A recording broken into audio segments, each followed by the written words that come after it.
Chair Council, Bishop Stuart University, is listening in and will be part of the co-host team.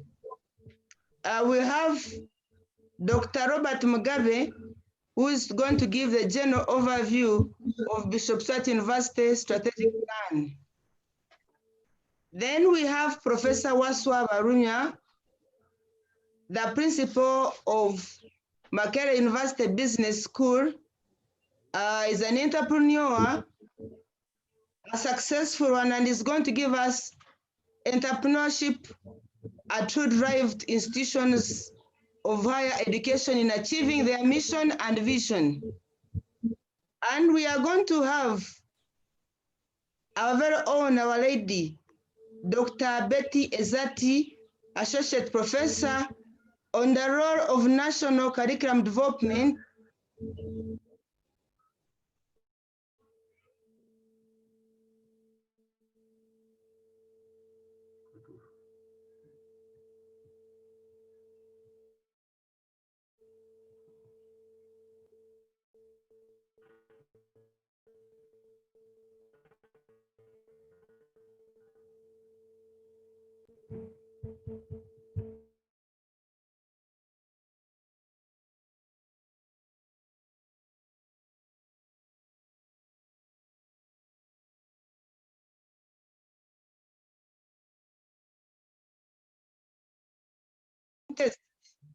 Professor Phil Plaid from Canada, Trinity Western University.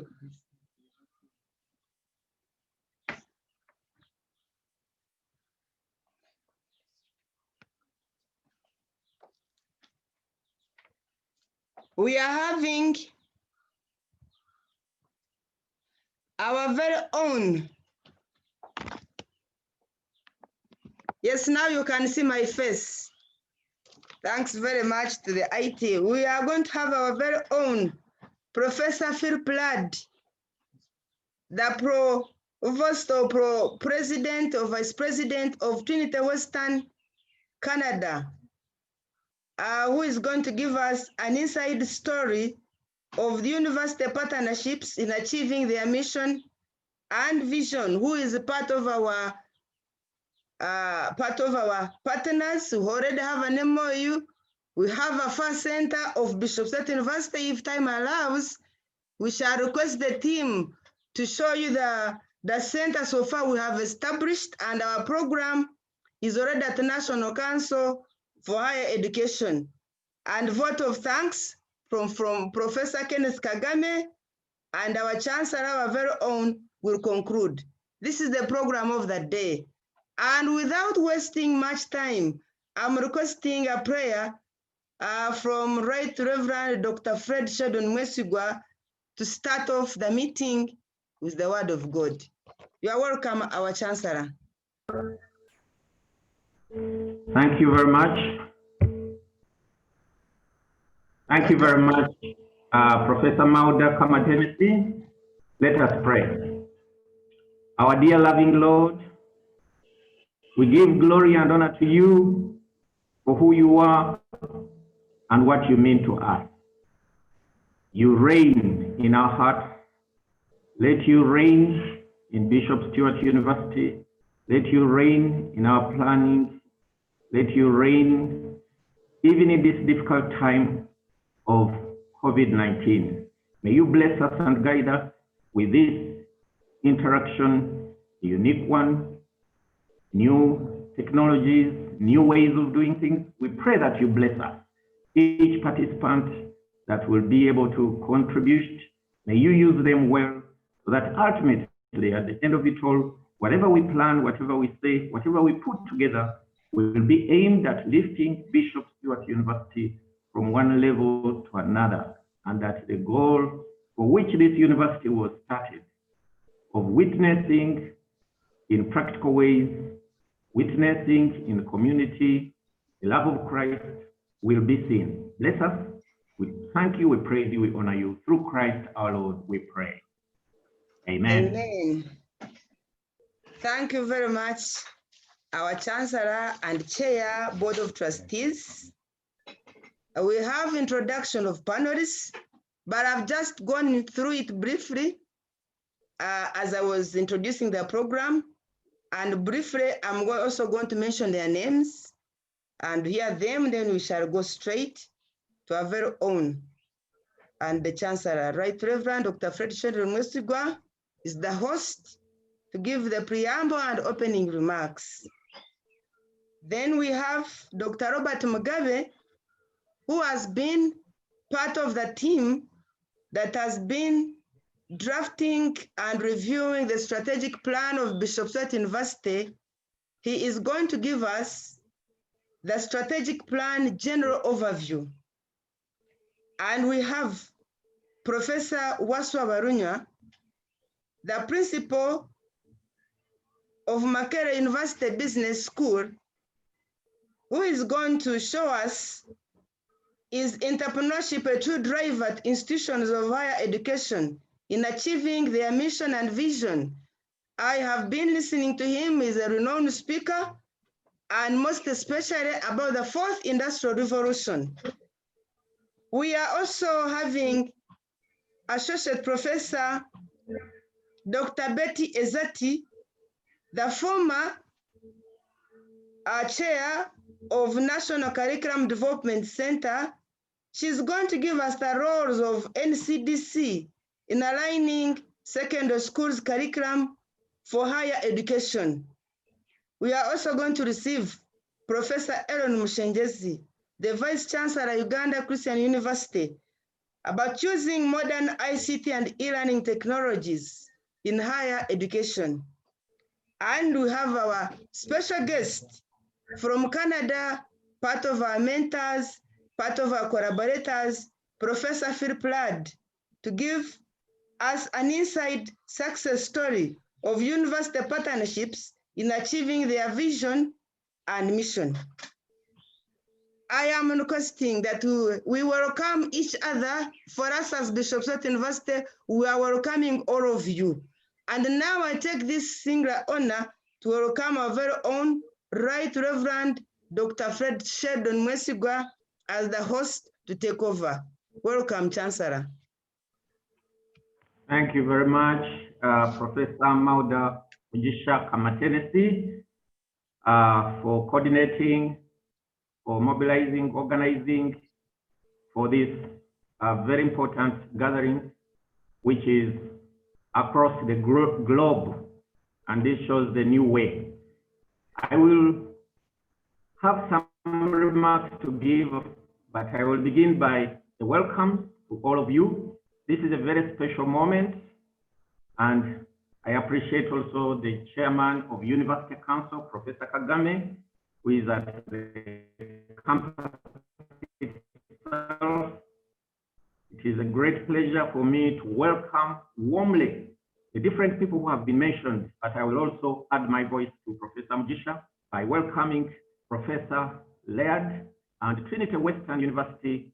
You may love to know that it's a partnership which was started when I had an opportunity to visit Canada, and I was hosted by one Shere Michael, who is a Ugandan Canadian, and he lives in White Rock, 24 kilometers away from Trinity Western University. And when we went to this university, we were very highly, warmly welcomed.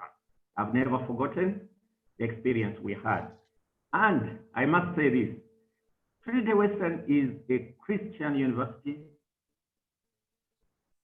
highly academic, international, but grounded in the knowledge and love of God. One of the things that struck me when we visited, I remember we had a chat, and they told me how the university had had a court case to do with the way how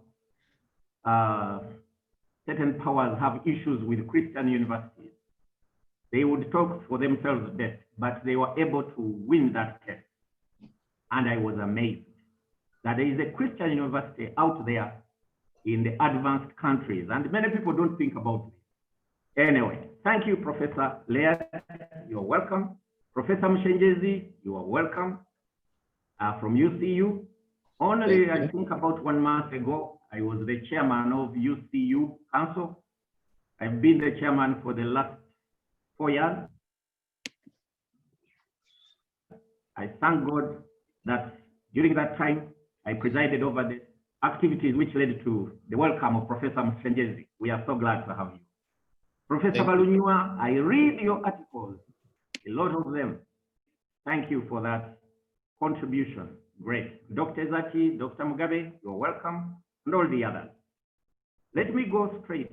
I'll try to give some reflections also, because we have our topic, post-COVID-19, higher education, institutions, strategic plan, vision, and mission fulfillment. Vision is the ability to think about or plan the future with imagination and with wisdom. A vision statement is an inspirational statement of an idealistic, emotional future of a company or a group. And vision describes the human emotion that a founder intends to be experienced by the people the organization interacts with.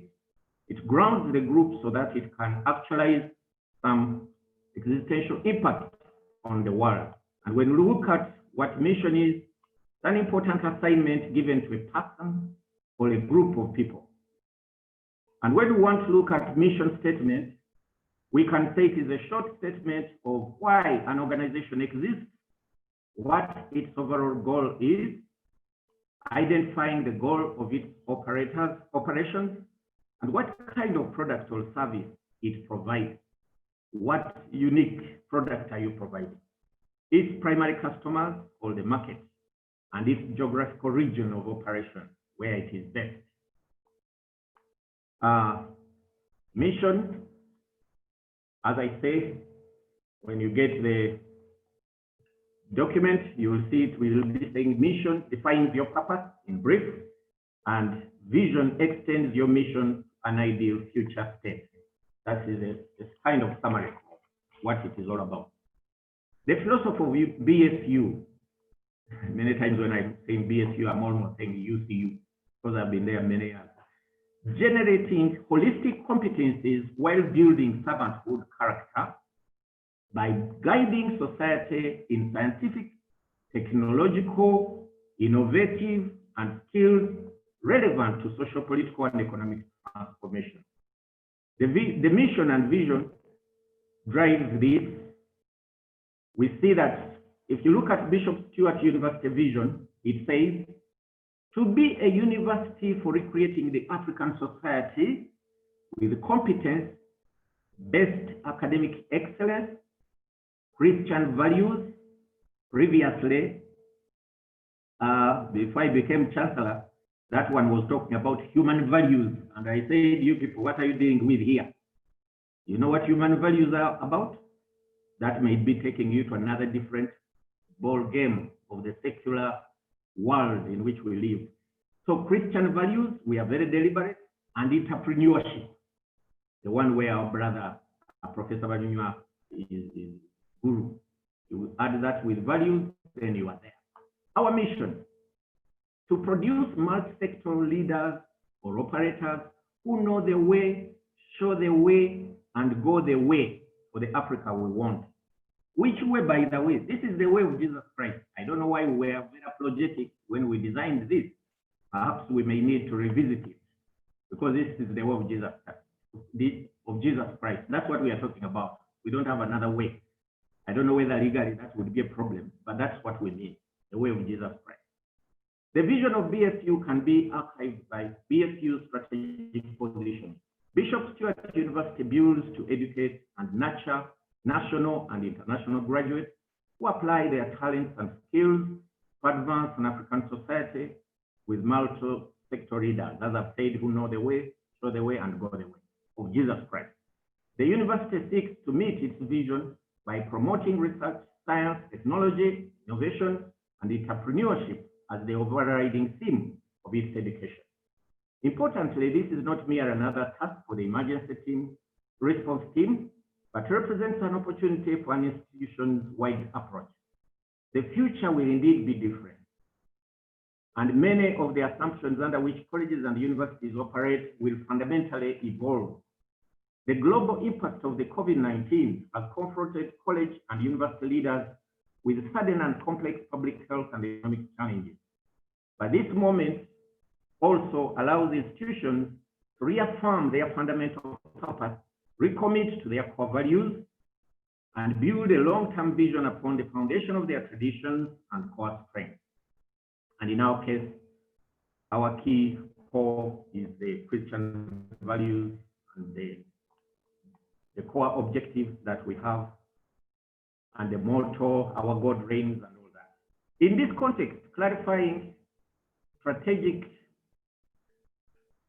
becomes critical to institutions seeking to optimize current operations and plan for an uncertain future. Strategic planning is a much more comfortable process when the future is reasonably predicted. The saying goes that if you don't know where you're going, any road can lead you there. Of course, none of us had any idea that a disruption of the magnitude of COVID-19 would hit us to such an extent, challenging every notion of what a university does with a scant few weeks. The role of board will be critical in the next few months in providing oversight, support, and challenge to executive teams, making decisions with imperfect information, significant uncertainties, and without a roadmap of established practice. We need to embark on using the terminology of react, resilience, recovery, renewal, and new reality to help us think through the different time horizons for decision-making and actions that might be required at each stage. In most cases, universities are now moving from the react stage to resilience, having secured the continuation of teaching in some form for the continuing students. Universities are now assessing the short, medium, and long-term financial impact of the pandemic and thinking through how to manage those losses without irrevocably damaging the long-term sustainability of the university or its mission. This is, however, not without its challenges. There remains significant uncertainty about the extent and how soon universities will be able to operate a full on-campus offer, if and when and in what numbers of students will return. I'll be glad to listen from Professor Balunywa, because there was a parent who wanted to come. His student is in the first year, he wanted to join, but I think the administrators there were saying, wait a minute, wait a moment. How do we move forward? All this is enormously preoccupied. But as governors, we must keep one eye on here and now. React and resilience while also looking towards the medium term. And the longer term, more substantive pressures on the sector. Renewal and new reality. This will mean taking potentially far-reaching decisions in far shorter time frames than boards have been used to. As executive teams grapple with scenario planning, where there are multiple known unknowns and unknowns, boards will need to get to grips with the data and scenarios at a granular level to understand the impact on our institution. New reality, as I come towards the close. As we do this, we need to keep 4 questions in our mind. How are we delivering our core mission? And does how we deliver it need to change? Will COVID go tomorrow? 1 year, 2 years? Who is the customer? Students, customer in quotes, because we are Christians, but business terms also addressed. Students, employers, government partners in our region and globally. What are their needs now and in the future? What kind of education and research is and is not needed? And what could that look like in the future? Why does what we do now continue to be the right answer? Or where do we need to update in our thinking? Through this crisis, there will also be opportunity to explore new avenues and perhaps address some of the shibboleths that have endured. Does the university need to do all the activities across the front line, middle and back office itself? Is now the time to proactively explore the role of collaboration or even merge activity, perhaps in anticipation of government action? Is the portfolio mix the right one, and how the university balance the need to reduce costs, generate revenue, and most importantly, meet the needs of the wider economy post-COVID-19, as well as strong recovery in the places where the university operates. As governors, again, the fundamental question is, what is absolutely core to our institution and therefore needs to be kept separate? Then, where might we collaborate, share, stop, or even merge activities with others? There is a danger that most of us want to compete with ourselves without allying with others. And my teaching experience, studying experience, I studied in England for about 4 years, master's, PhD. I made a conclusion that we need each other. Even those who seem to know it all, have it all, there is something they need. Then for us who are in the developing world, we need people in the West. But who? Those who ally with us. We need to look for crossover areas. If the strategy does pivot, and it undoubtedly will in some areas, what activity will any new organization structure be there to support? There may be potentially some quite significant structural changes to the way universities operate, and so challenges for the board as leaders include how to consider the different student experience across what might become very mixed learning cohorts. How do you create the academic flexibility and agility required to meet those potential demands? What would it mean for professional services, the estate, the systems, and the workforce and the future? I think we have discovered as many sectors that providing the best education, research, and civic engagement, fulfilling the ambitions of what it is to be a university can be threatened by disruption, just as any other industry. As unprecedented change impacts every part of the higher education enterprise, this is the ideal time to prioritize strategic planning, position our campuses for current and future factors.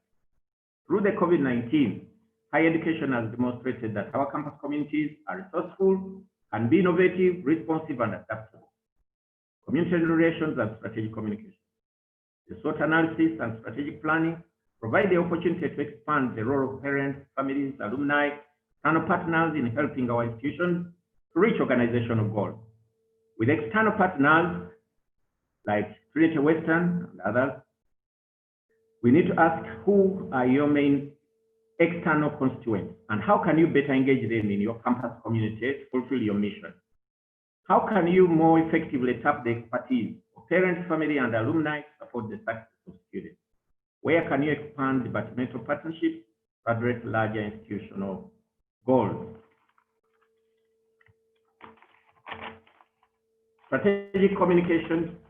How can we effectively frame and control the narrative around the new strategic planning process to strengthen public confidence in our institutions? And how can we maximize all communication channels, interpersonal, social, digital, and traditional media to tell a consistently positive story about our institution and its direction? Which constituents and groups need differentiated messages to fully support our new direction? How can we enlist their help in ensuring the success of our plan? Conclusion. Anticipating failure often causes that which we most fear. Planning for success, even in times of recession and times of difficulty where we had to lay off temporarily our workers without pay and all that, will bear much better results. We need now to plan better. And again, I conclude by saying, if you don't know where you're going, any road can lead you there. Our God reigns. Thank you so much for listening.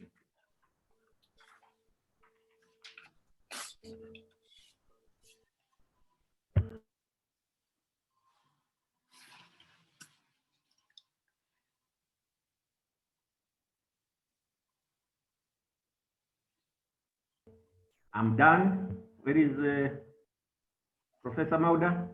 Thank you very much. Hey, I hope you were listening to me. Now. Thank you so much, our Chancellor and Chair Board of Trustees. And for sure, what you have given to us is food for thought and mind challenging. Global impact of COVID, that is evident.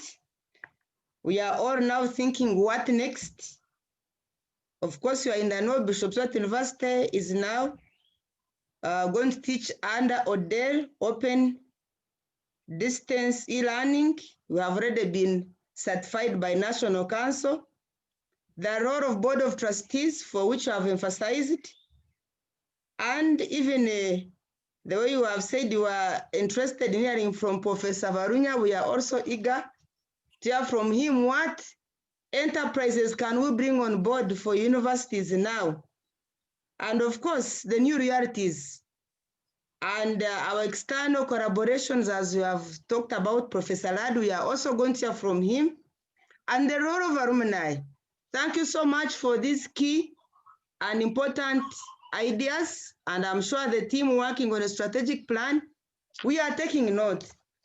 Allow me, members, in the interest of time, because we have time for discussion, to go and I introduce our very own Robert Mugabe to go straight and give his remarks. Dr. Robert Mugabe, he has a master's from Makerere University. Of course, he has a bachelor's also from Makerere University in Economic Policy and Planning. And he holds a PhD from in education management from the University of Pretoria in South Africa. He is also a staff in Bishop Stuart University. And as I've already said, he has been one of the core experts on our strategic plan development committee for 2021-2030. And I request all of us that we welcome Dr. Robert Mugabe, Senior Lecturer and Consultant in Economic Policy and Public Management, to give us the overview. You are most welcome, Dr. Robert Mugabe.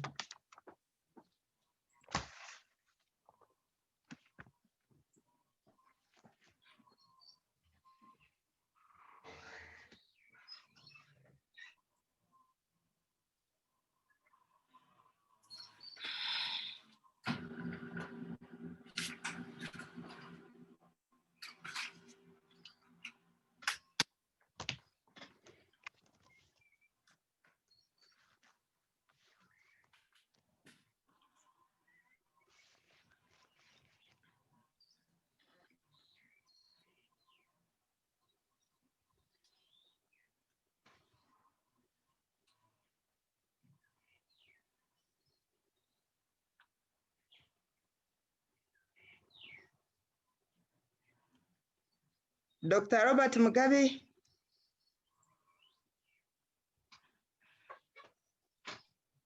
I hope you are having network.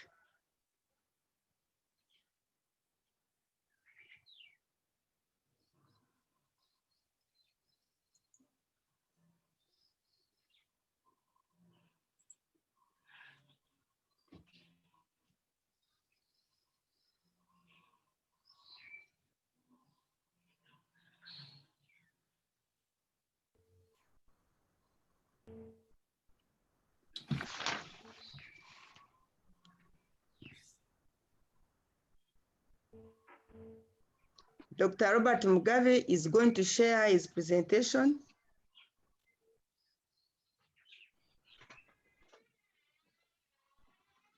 And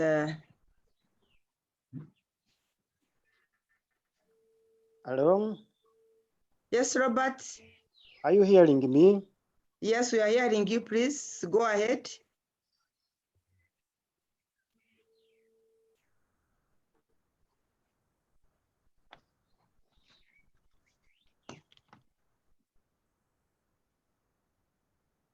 Professor, to save time, can I suggest that if there are problems there, another presenter who is in line next, probably? I can see the presentation is on. Redeem time, please. Robert, please.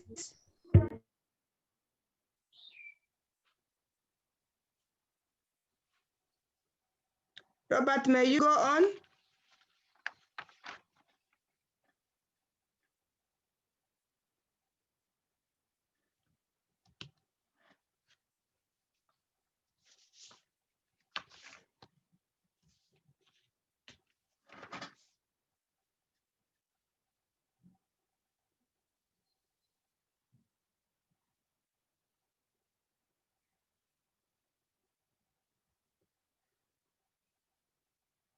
I am of the view, if Robert, you can't go on, we get another presenter. Hello? Yes, Robert, You are hearing me now? please go on. Even before we're hearing you. We are Okay. hearing you. Okay. So I'm presenting the overview by looking at the summary of the strategic plan which is being under implementation. And then I embark on the stages and processes of which we are definitely undertaking to come up with a new strategic plan.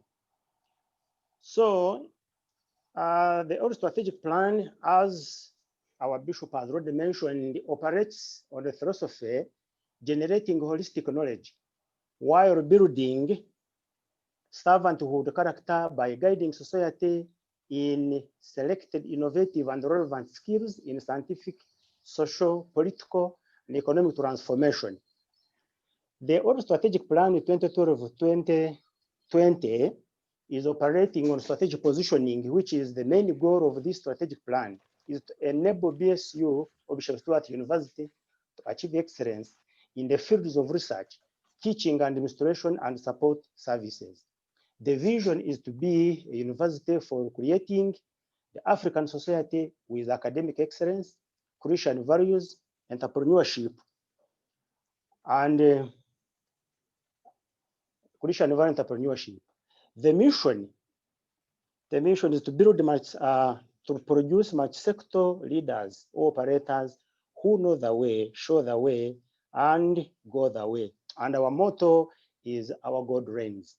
So the pillars on which this strategic plan has been built anchored, that is 2012-2020, is research and innovations, teaching and learning, human resource development, infrastructure development, social responsibility, linkages and networks with development partners, boosting the financial resource base for the university, support service function, cross-cutting issues.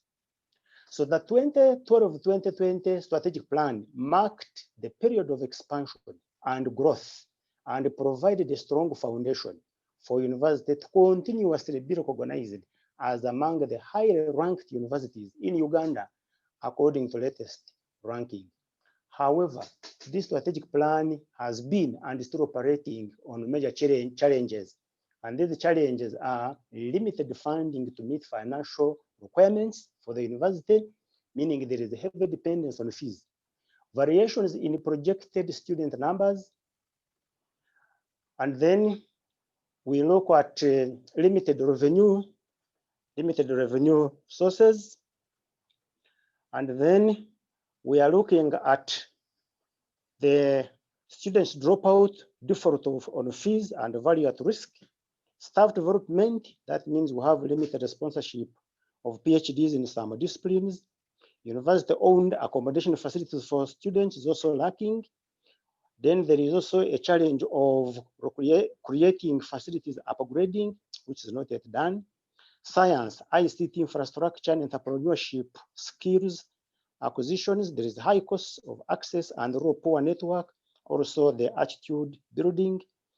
Then there is high cost of borrowing, exchange rate fluctuations, inflation, and heavy taxation. There are also natural disasters and mitigation. We know everybody, we know that we are in the COVID problems. You also have environmental issues. There's also a challenge of alignment of secondary schools curriculum for higher institutions of learning. Therefore, the new strategic plan, which is for 2021-25, is normally building on such challenges because Bishop Stuart University has achieved a lot in the strategic plan period of 2012-2021. While the previous strategic plan is focusing on expansion and growth, the new strategic plan seeks to build on and consolidate on the previous achievements and guarantee quality of services and products. The university has, however, faced a number of challenges that have constrained the achievement of desired targets. The new strategic plan, therefore, 2021-2025, has therefore taken these factors into consideration and has put in place a mechanism to mitigate their negative effects. So the strategic direction for 2021-25, the strategic positioning, Bishop Stuart University builds to educate and nurture national and international students or graduates who apply their talents and skills to advance an African society with multi-sector leaders, operators who know the way, show the way, and go the way.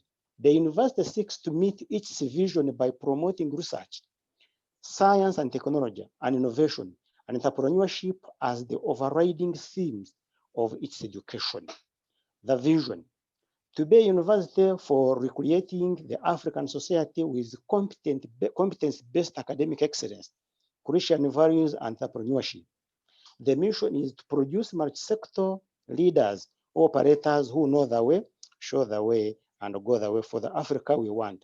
So, members and panelists, all those you see highlighted in red, these are the new rephrasing from which we normally try to modify from the old strategic plan.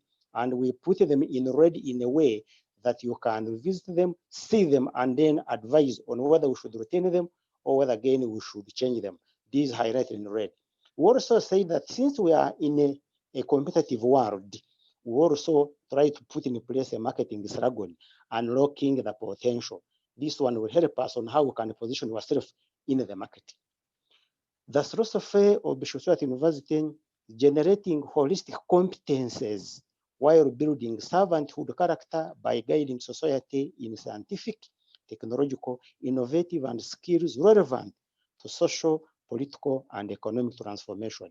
As I've already mentioned, that one you see highlighted in red, this is a new phrasing from the old ones, and then try to see so that it is put in red in a way that you compare the old ones and then the new ones and see whether such a definite phrasing should be retained acceptable, because you are still in the process of gathering the information.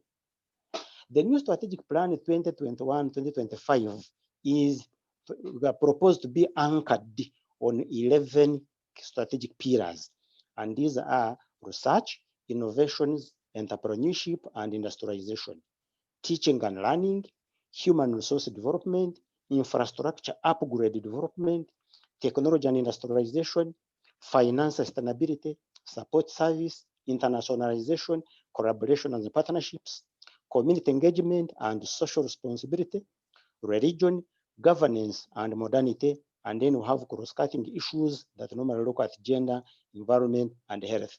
We are proposed, these are so far what we have already proposed, that the new strategic plan should be anchored on these pillars, but as we have said, still gathering the views from stakeholders, then also we need to be advised on whether we should retain all of them or whether new ones should be included, such that we can come up with a very credible and competent strategic plan for the university.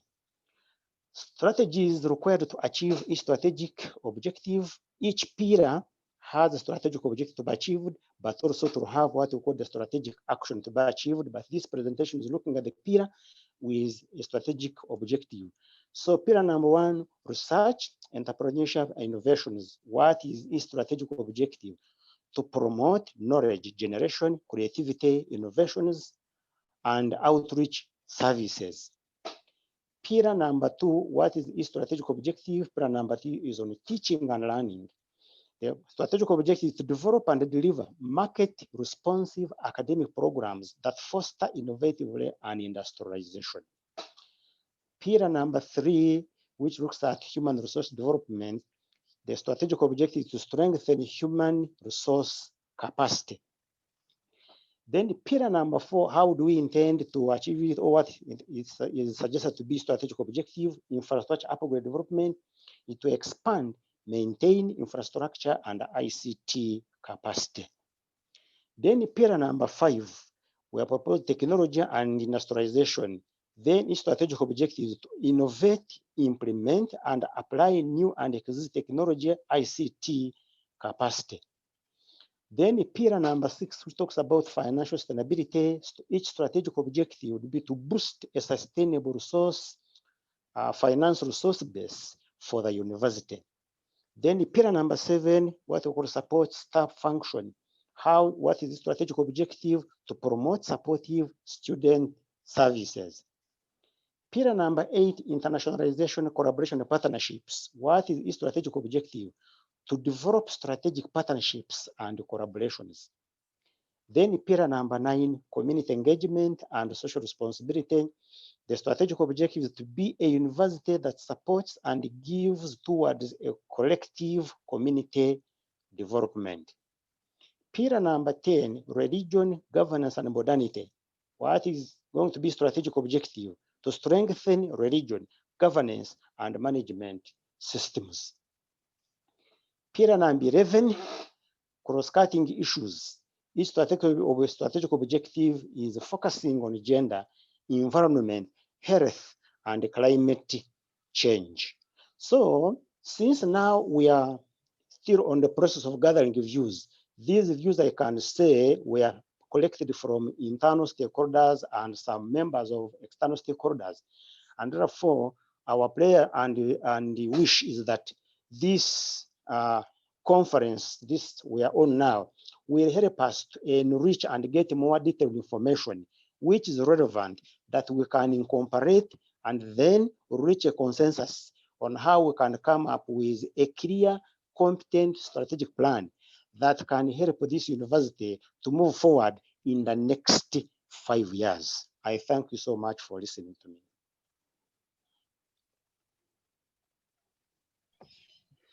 Thank you. Thank you very much, Dr. Robert Mugabe, for the overview of the strategic plan of Bishop Stuart University. You have seen the key challenges, but before that, you have seen the vision and mission of Bishop Stuart University, and the Chancellor highlighted a lot on it, and also the 11 pillars. And you are requesting the public that you give us your input and criticize or comment, especially on the pillars. And I want to recognize here, we have Professor Matthew from Eastbat University. Professor Sabit was not able to attend. All our panelists are in the house. And I'm seeing several other people from, there is Renewal University. I see someone has attended. And Inter-University Council for East Africa, I think someone is going to attend. I've received information from the chair, the executive director of National Council for Education, Professor Meno Kwakor, someone is attending. We thank you all. And I want to go straight and introduce our next speaker, none other than Professor Juma Waswa Barunywa. Who is he? Professor Barunywa is a Ugandan scholar in management, leadership, and entrepreneurship. He's an academic administrator. He is a public, he's managing a public institution, which is MOBS in brief. But he is one of the key people who revolutionized business education and spearheading private university student teaching. And also, this has been taken on by almost all universities, the private students in the government and private universities. Professor Barunywa is behind that. He's also well known in academic career of mentorship of many youth and many professions. He's a public speaker. He holds a Bachelor of Commerce degree from the University of Delhi in India. He holds a Master's in Business Administration, which was awarded by the same university in 1981. He also holds a doctorate or Doctor of Philosophy in Entrepreneurship, which was awarded to him in 2009 by the University of Stirling in the UK, but also he's a board member on several boards. He became a dean, Faculty of Commerce, Makerere University. He is well known in the area of starting MOOBs or Makerere University Business School. He was a director, now the principal of MOOBs. He's a successful entrepreneur. I'm requesting us to welcome him as he gives us the inside story of the success. Professor Barunya, you are most welcome. Thank you very much, our moderator this morning. You will forgive me at times this technology becomes a problem. I want to thank you for inviting me to be with you this morning. Thank you. Be able to share a few things about entrepreneurship. I have been closely following Bishop Stuart University, and I must say I'm proud of the achievements that you've made. Me as an academician, as a Ugandan, that as universities grow and change, we should be able to welcome them and support them. We haven't been able to establish relations yet, but I'm sure MOOBS has capacity, for instance, to give you one PhD program per year for some time to develop people in business education, because we develop that capacity. So thank you for inviting me. I've been listening in on the strategic plan. This is the way to go. The strategic plan enables you to have control over what is taking place, but most important, understand the environment. If you don't understand the environment that you are operating in, very, very difficult for you to actually operate. And with the COVID, I hope that you are making changes in your plan, because COVID has changed everything.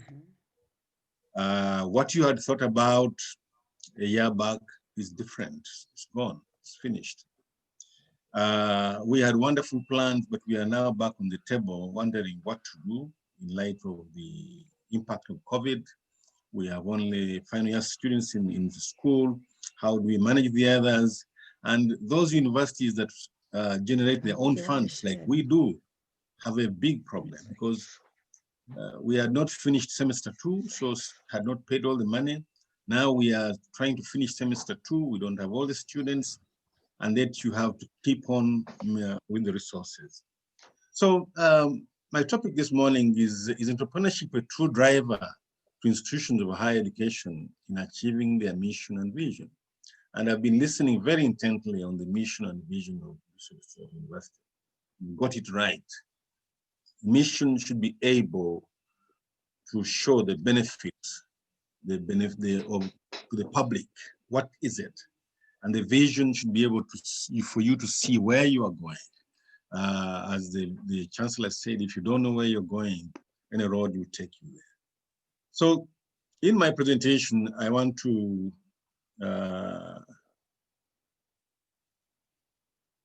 let me put the entire slide show so that I'm able to just click.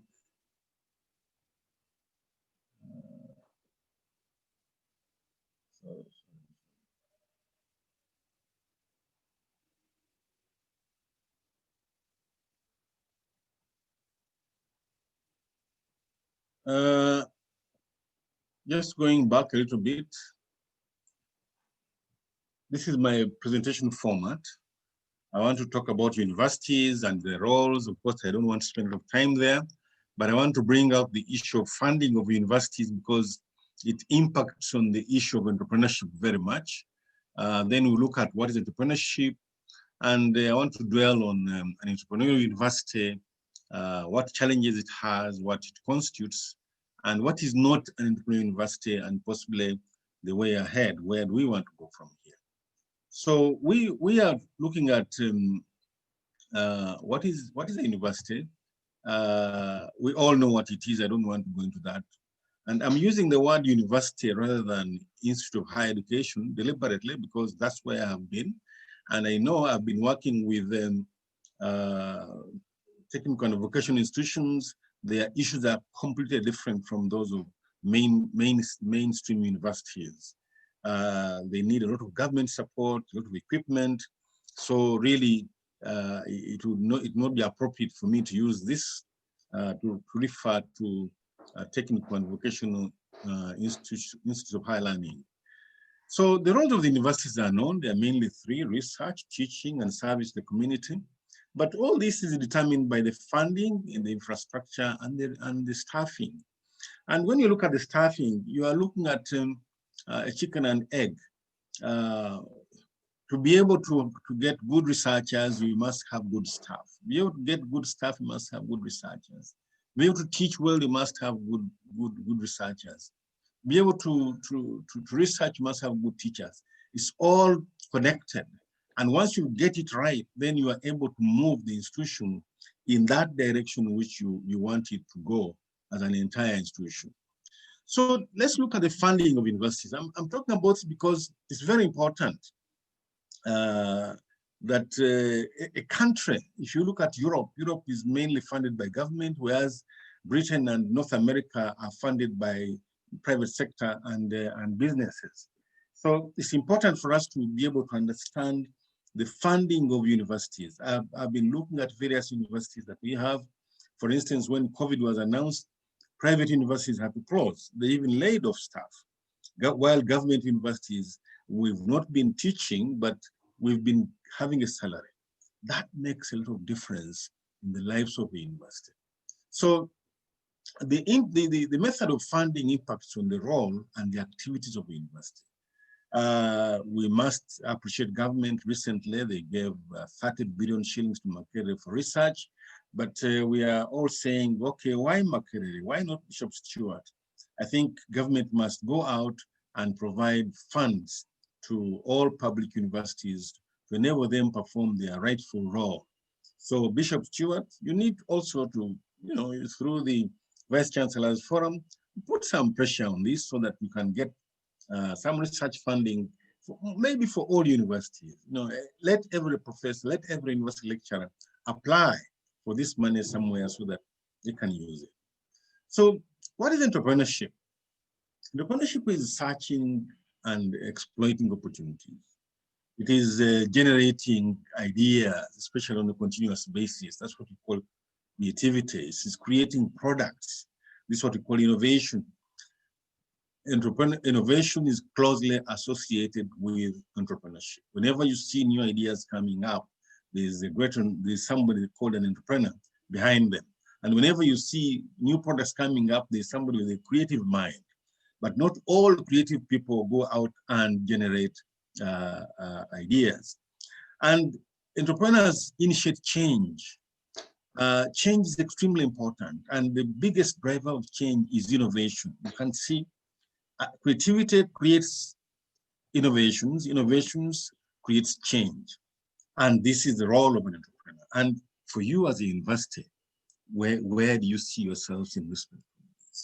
Talking about the change that has just taken place or is taking place because of the coronavirus pandemic. How are we reacting? How are we responding to this? So entrepreneurs create value. This is the output in terms of products, services, profits, or in an entrepreneurial university, even knowledge. Entrepreneurs solve societal problems. So we have different types of entrepreneurs. We have the individual, who is called the entrepreneur, and the organization, who is called the intrapreneur, or what we now call the corporate entrepreneurship. And for you to be able to be a good entrepreneurial university, you must understand what we call the antecedents to corporate entrepreneurship.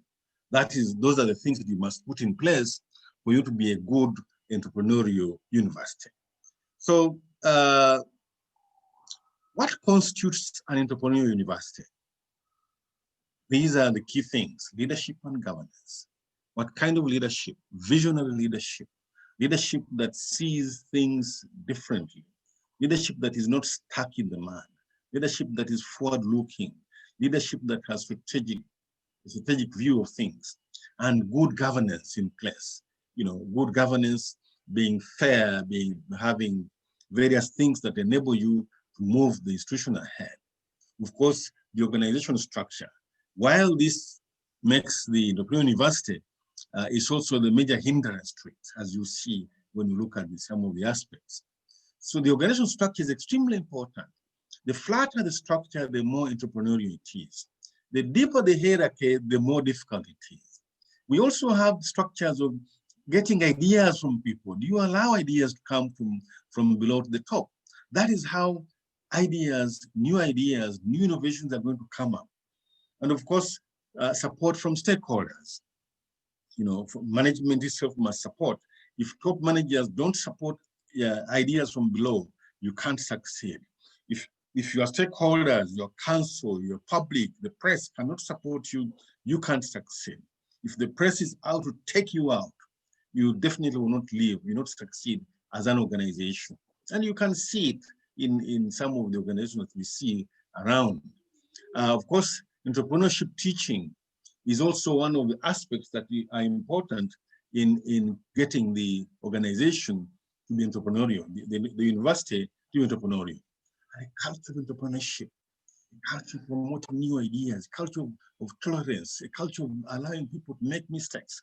All this is part of what can really constitute an entrepreneurial university. Bringing in young staff who have wonderful ideas, adopting technologies that come up. We adopted online teaching many years back, and I have been at the forefront. And I'm one of the oldest people in MOOCs. But I use e-learning to teach my people in Arua and Mbarara, Jinja at the same time. So that culture of entrepreneurship must exist in the organization. How are people adopting to the modern technologies that are there? Of course, a market focus. Define your university as the needs of your students 5 years from now.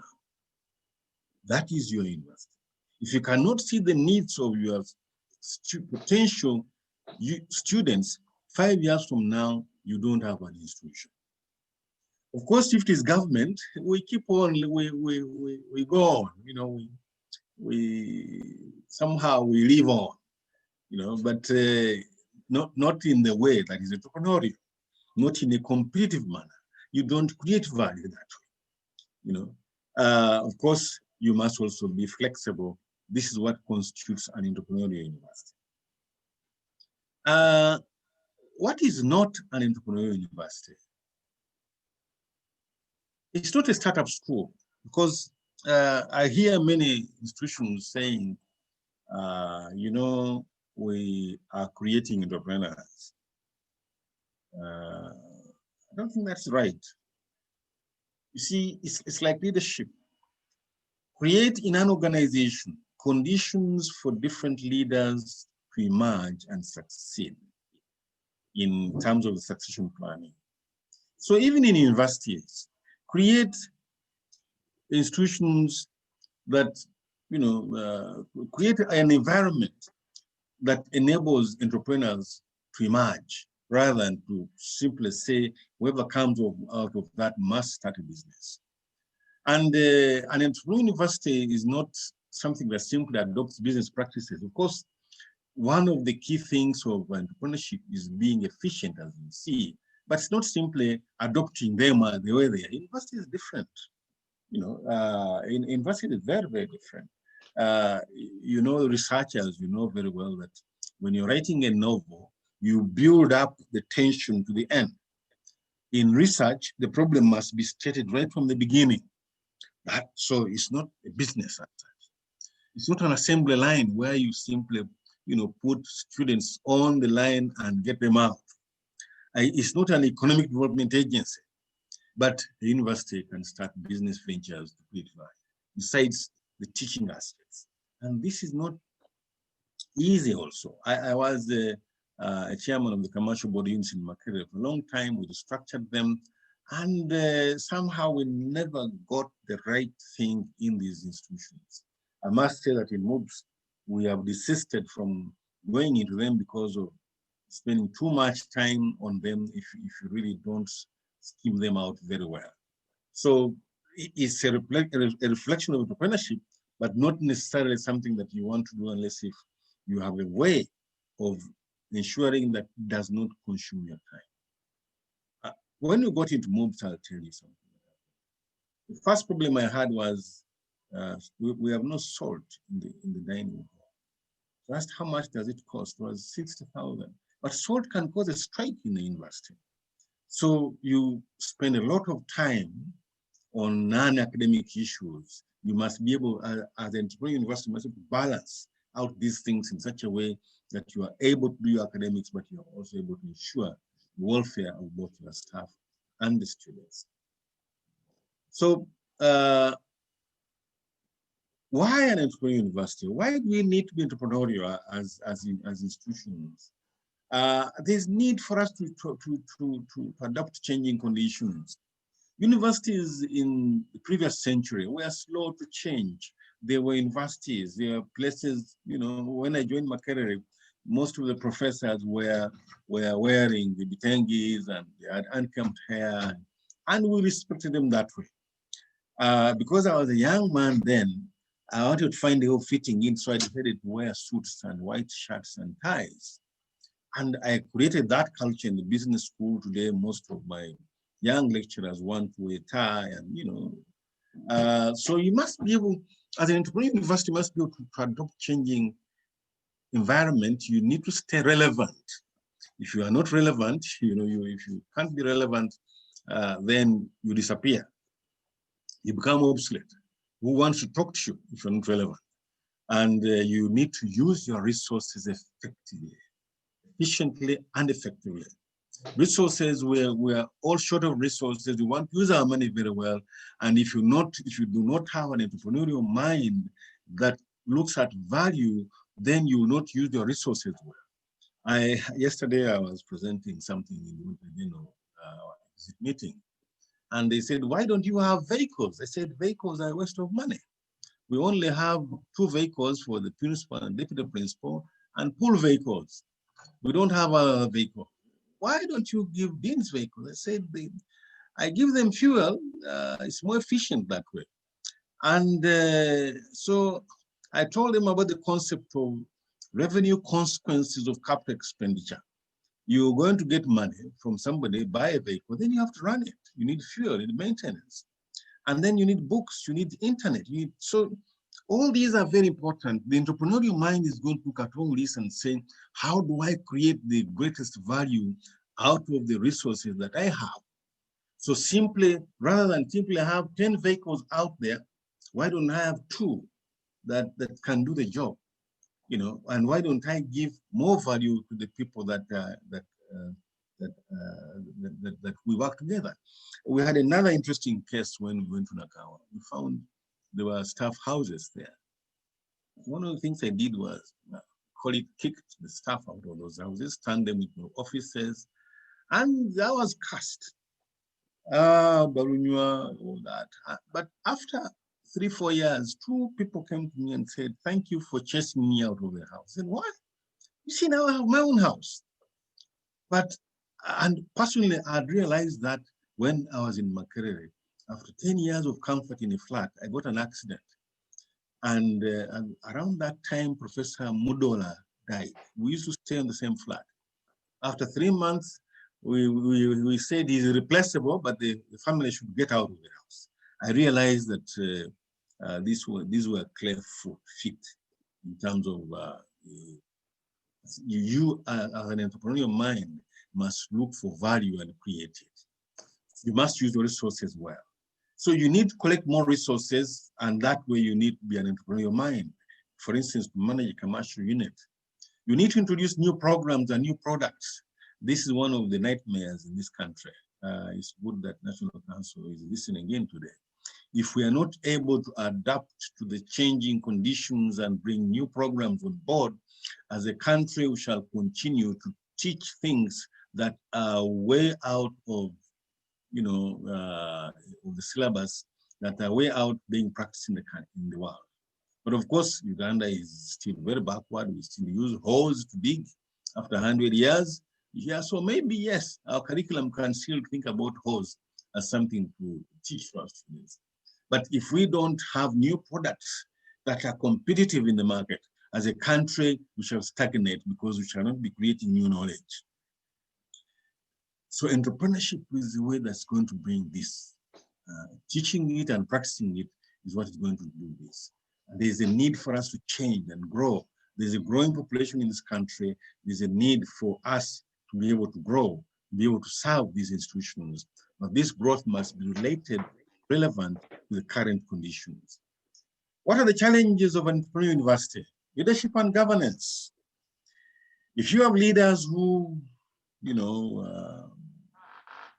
want to sit up there and be bosses, then the institution is not going to change. Some people ask me, why do you teach? I say, my profession is not a principal, my profession is a professor. I need to be up to date with knowledge. Therefore, I go to the class and teach so that I'm relevant. Of course, we have challenges in public universities, committees. Committees are very good, but if you want to kill an idea, give it a committee, it will kill it very well. You want to delay an idea, form a committee.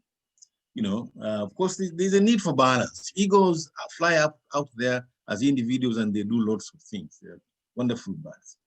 Committees can be very good in terms of inclusion, generating ideas from different people, but they can also be very big problem.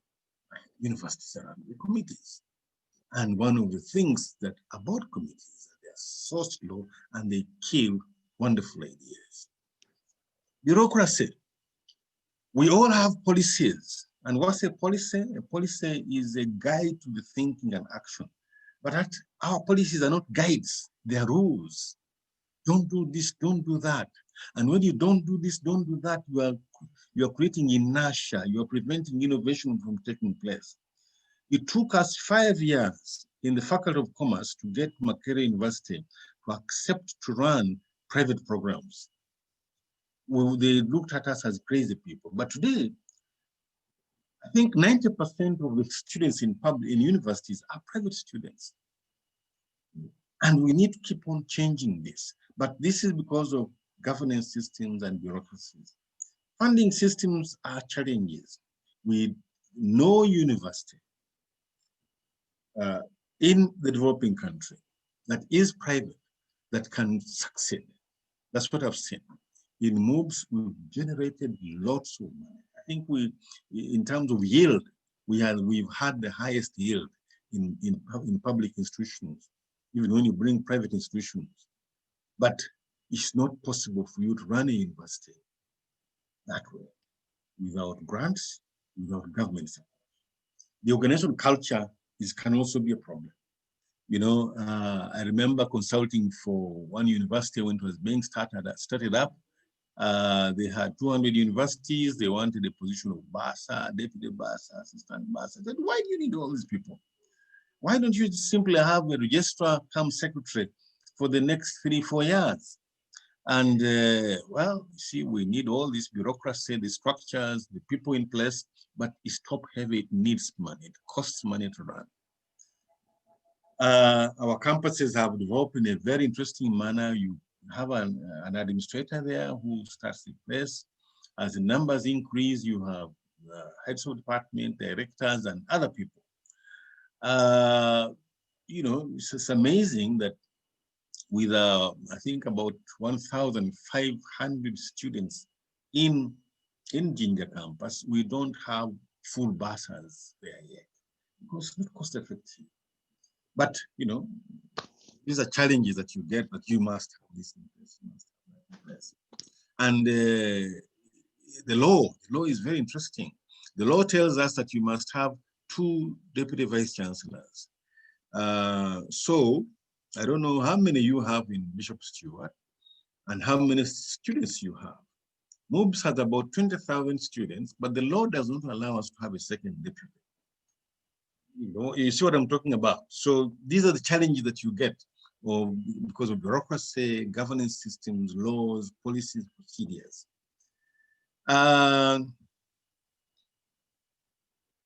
Lastly, is entrepreneurship the solution? The answer is yes, but we need funds from government. I think in this country, to me, I have said and I'll say, governments must fund sciences wonderfully, right from primary school to university. It must fund sciences.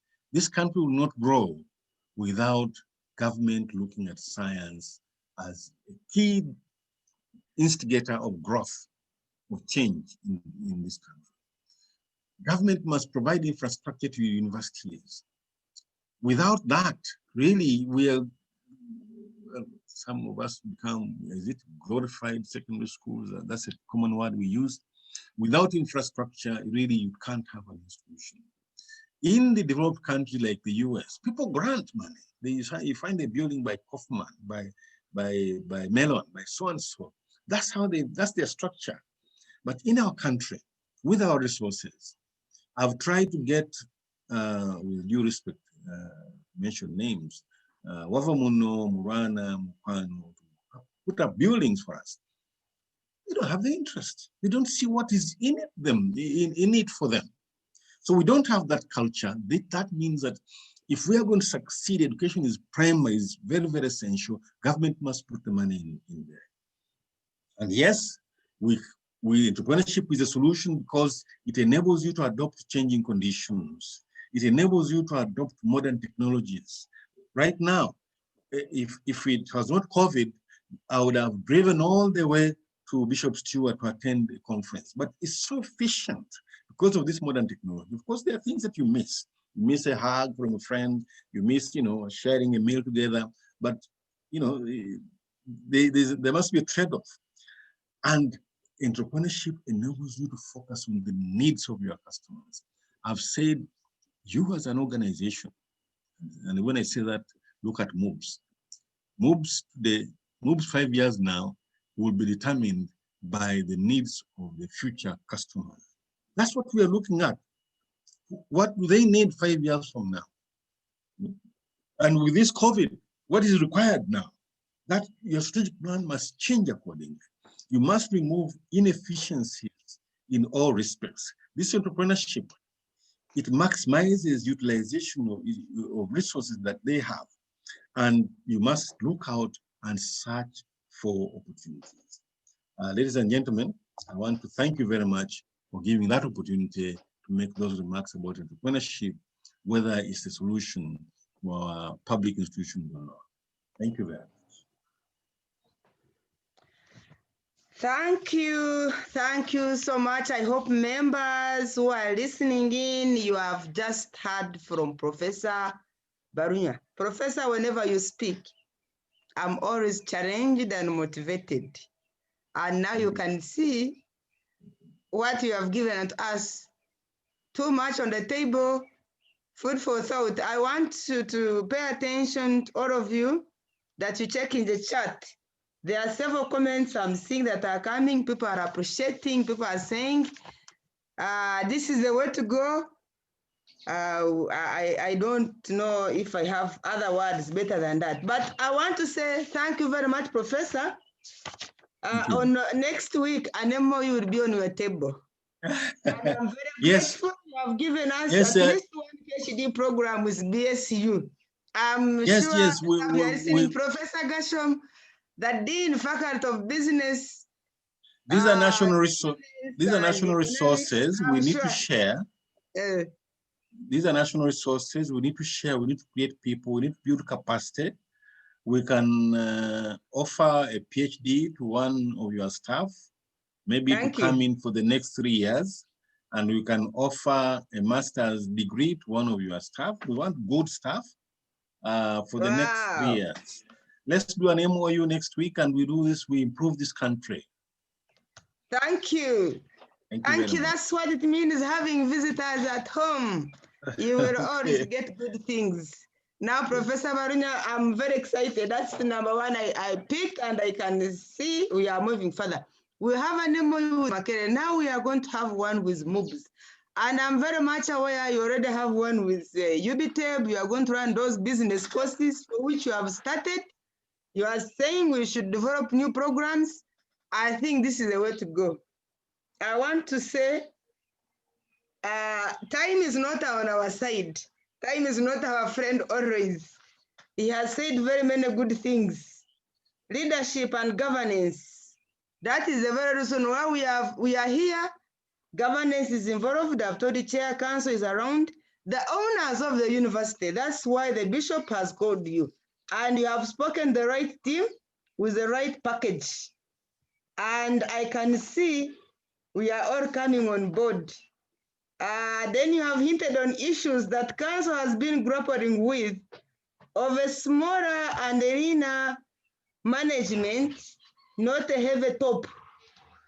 And I can see for years, BSU has been operating maybe under entrepreneurship skills, but we didn't know someone mentioned it there. But Professor Barunya, before you go away, may you make a comment on the university? We have agreed that entrepreneurship, all our students must study entrepreneurship. How did you do it at MOOBS? Briefly, just maybe 2 minutes. Yeah, what we did is there are some, what we've done is we've got what we call the foundation courses.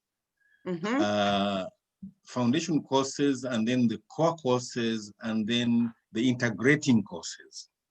Of course, you know, we take this out to our parent in Makerere, and we at times have disputes when they want to say distinguish the programs. So in terms of foundation courses, the common one, entrepreneurship is an integrating course for us. Entrepreneurship, communication, strategy, these are integrating courses. Once people have studied all these, then they go to study these courses. So everybody in the school must go through an entrepreneurship course. And the other course which we did, which was the Uganda economy, I think that was a course we invented ourselves so that we were able to relate these two so that we can be in a position to create entrepreneurs or give an idea to people to create entrepreneurship. Thank you. Thank you so much. Members, time is not on our side, but we are so far very grateful, but don't go away. We still have a discussion. We are reserving time for questions and comments that people are asking in the chat. And I'm requesting Public Relations Office to be picking some questions and send them directly to the presenters so that at the time of discussion, they will go straight to their comments. Welcome with me. I'm going to introduce our lady, Professor Betty Ezati.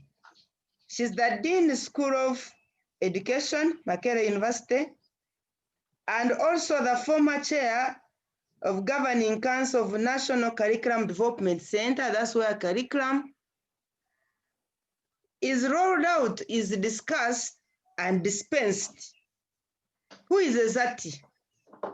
Ezati has a PhD in education, gender issues in higher education from Makerere University. She has a master's in education and of course, bachelor's in education from Makerere University. She has several diplomas and certificates in education, management, organizational management from Germany.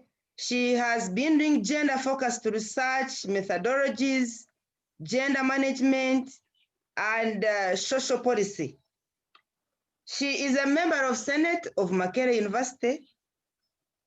She's a coordinator of school practice or school practice officer, examination officer of the School of Education.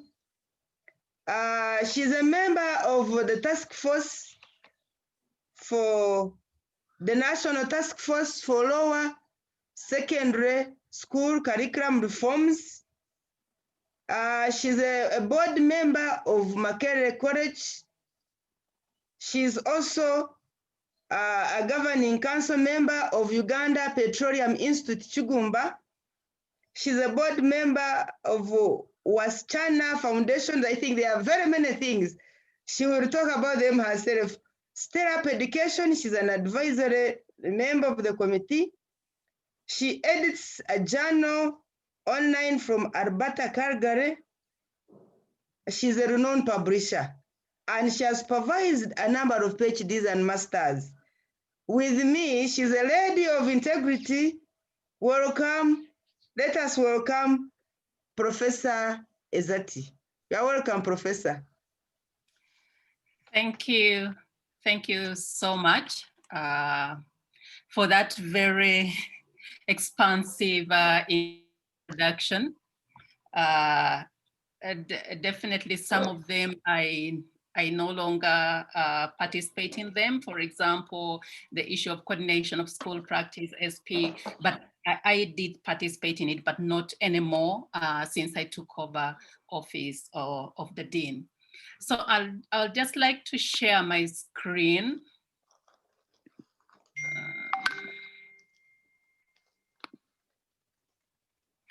Yes, so I was given this topic to speak to us, and at that time, I think the understanding was that I was still the chair of NCDC, and I did notify the person that my term ended in August.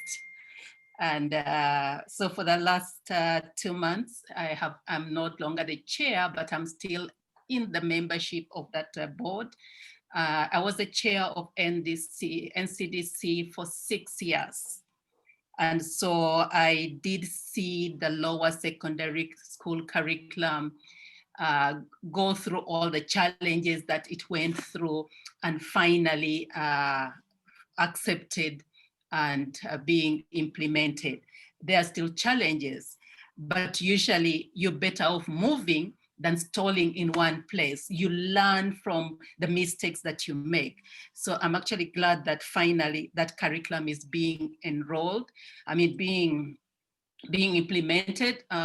One of the key things in that curriculum that really, that I really like is the fact that a student can take up the vocational component as well the academic component and actually graduate with 2 different certificates.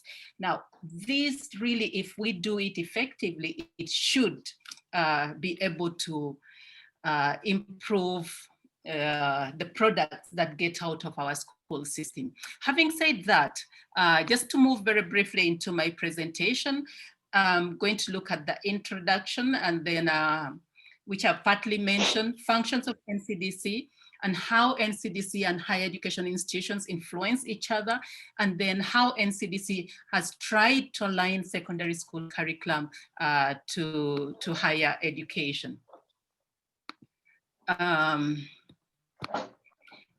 In terms of introduction, we all know that NCDC is autonomous.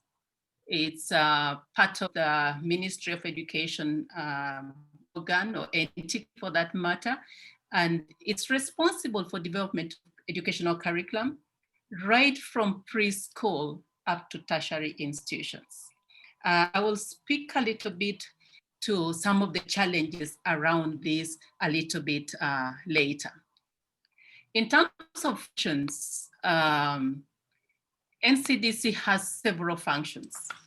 First among them is, of course, curriculum review or curriculum reform for that matter. Our recent curriculum was a reformed curriculum, but many times we have a reviewed curriculum. And they also focus on testing. Usually when NCDC designs a curriculum or reforms a curriculum, it comes up with how that curriculum is supposed to be assessed.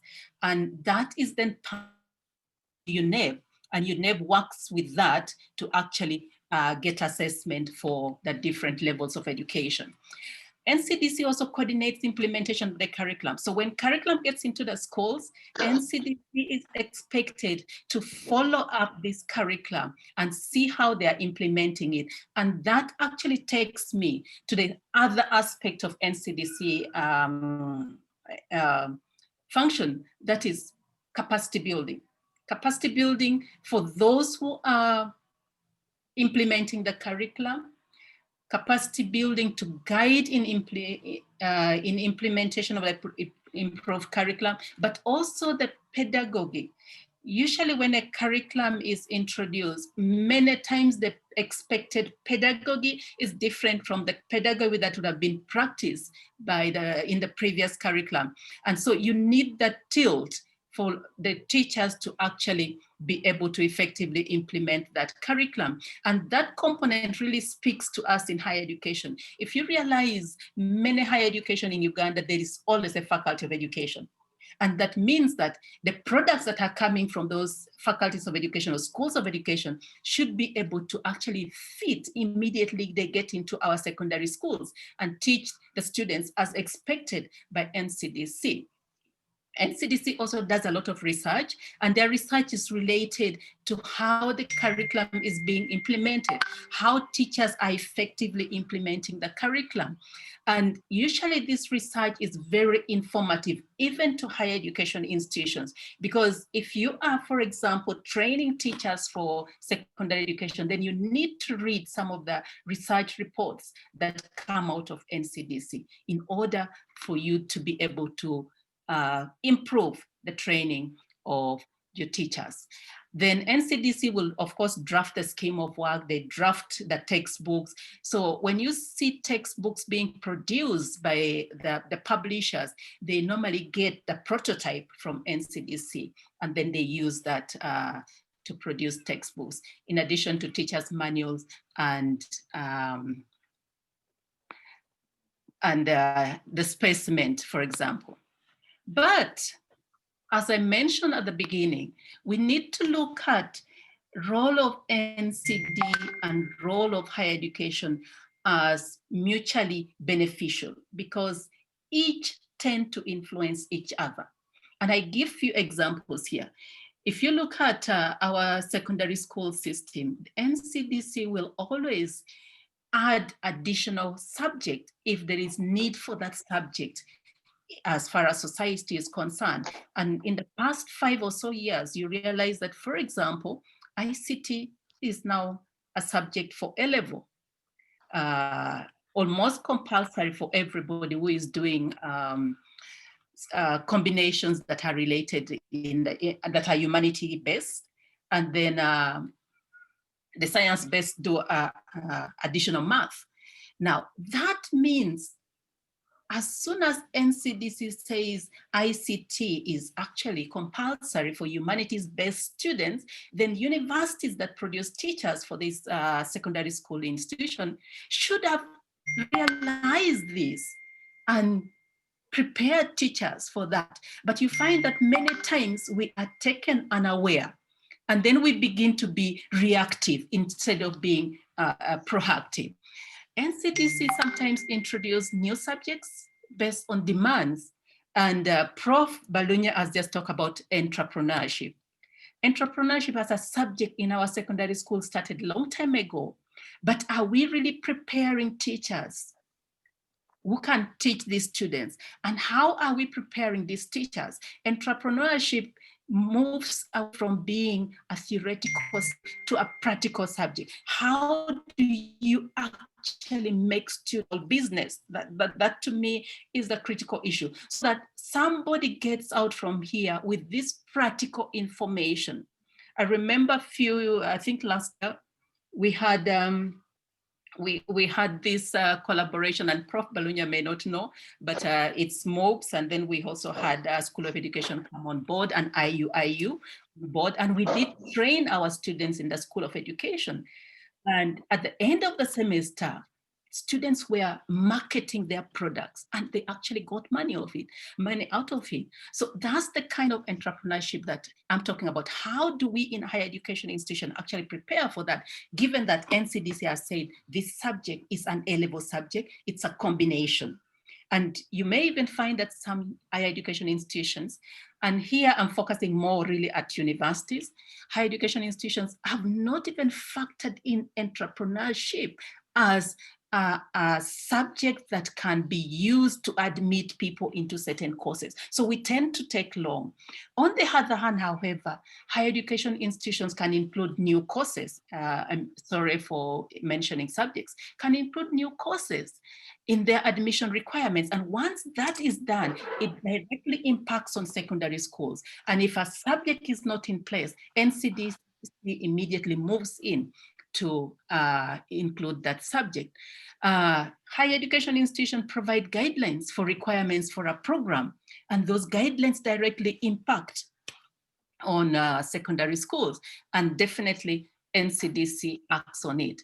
And the last statement there is about a skill program in terms of combination. For example, if somebody is doing BSc or BA, what subjects are needed? How do we quickly adjust this so that we are actually moving more or less at par with what NCD is doing as institutions of higher learning? Now, there are several things that NCDC does to actually ensure that the curriculum is aligned. One is that the panel that writes the curriculum for NCDC come from secondary schools, but also it is compulsory, it's in the standing order that 2 of the members in any panel must come from higher education. And the idea behind this is that higher education will directly provide an input to a secondary school curriculum, but also at the same time, the panel members are able to get insight into what universities are doing, so that the curriculum kind of one leads to another. You don't have a big gap from one to another. That is the whole essence. So it's by policy that members of higher education participate in NCDC panel writing. The only challenge around this is there is a tendency usually to go in and pick the subject-based people. And so you have somebody who is teaching, let's say, in the humanities, maybe school, faculty of arts, maybe faculty of science, maybe business. Those ones will be picked and they speak to this. But how about having, for example, somebody from veterinary school or somebody from medical school being part of this panel, so that they speak to how biology and chemistry is taught, so that they speak to how mathematics is taught, and etc. So that component is still a bit challenging. But we also need to note that NCDC is a critical stakeholder when we review our curriculum. And so as institutions of higher learning, every time we are reforming, every time we are reviewing, every time we are introducing a new curriculum, we actually need to get NCDC on board as a stakeholder. We should not forget them, because they then are able to help us understand what they're doing, but they're also able to pick the thinking in higher education and take it back to inform the review process of NCDC curriculum. NCDC also provide in-service, and this is opportunity that actually higher education institutions can take. If you are going through a curriculum reform, NCDC has staff who actually train, just like many faculty of education. They train in curriculum writing. So if you really people, you can also get there. They also provide consultancy.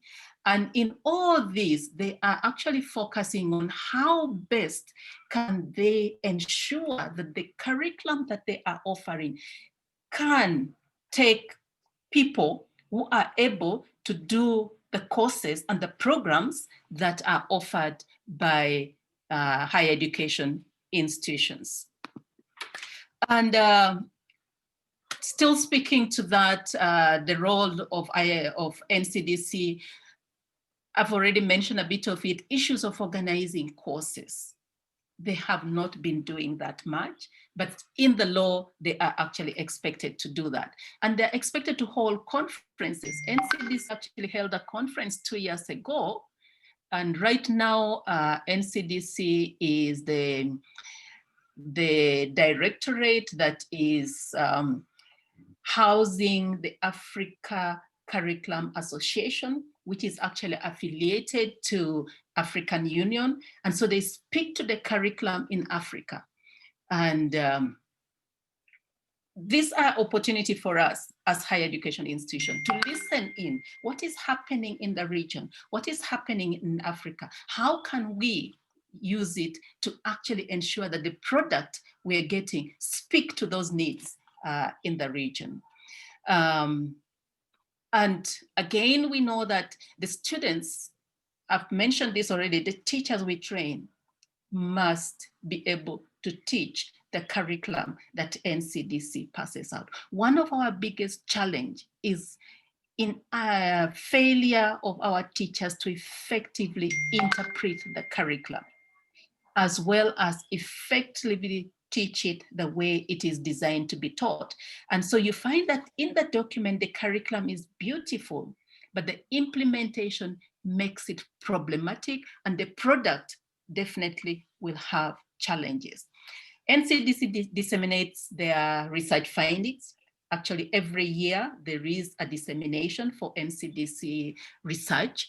And again, it's opportunity for higher education institutions to take up so that they feed into this. There is that we really need to build with NCDC as a body in charge of developing a curriculum for students whom we receive in higher education institutions. However, having said that, really there are many things that are not quite well, and I do make few observations in relation to that. One is that we know that by NCDC, but universities develop their own curriculum. That sometimes also creates a bit of problems. How can we make our graduates comparable?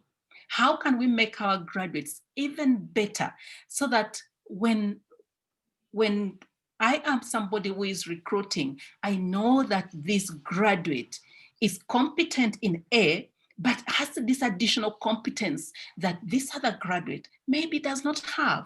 And then you have a comparative advantage over the other.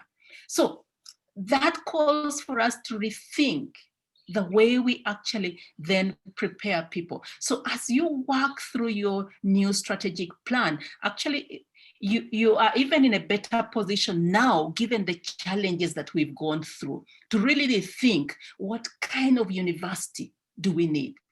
What kind of product do we need to get out of this university? Higher education institutions are not as fast in changing their curriculum. Many will bear with me that apart from the processes that also take long, but universities take time to review their curriculum. And sometimes by the time they're reviewing, so much has happened in society.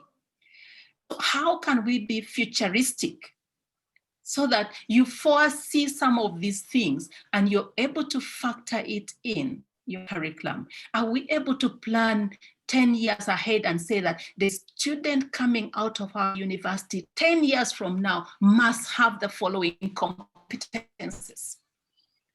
And then you just keep adjusting few things because your goal is very clear.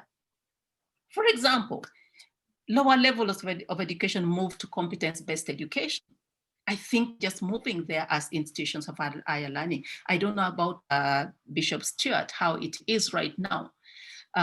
Introduction of subjects in secondary schools, and yet some of those subjects are still not in universities. Transition from secondary to university is still problematic because of the pedagogy sometimes used in institutions of higher learning. Colleagues present here do know that staff in higher institutions are extremely intelligent, but intelligence alone cannot make you a good communicator, especially a communication that is related to passing over some information. And so our pedagogy sometimes tend to be the way we were taught, not necessarily the way it should be. And because of that, the students struggle to actually fit in institutions of higher learning. And I'm just saying, higher education institutions need to forecast. Higher education institution needs to appropriately respond to needs of society. And the secondary school curriculum as well. And for this, we really need to be learning institutions, learning organization. We need, first of all, to understand ourselves. You know, and your strategic plan has actually brought out some of those things. What are you good at? What do you need to improve?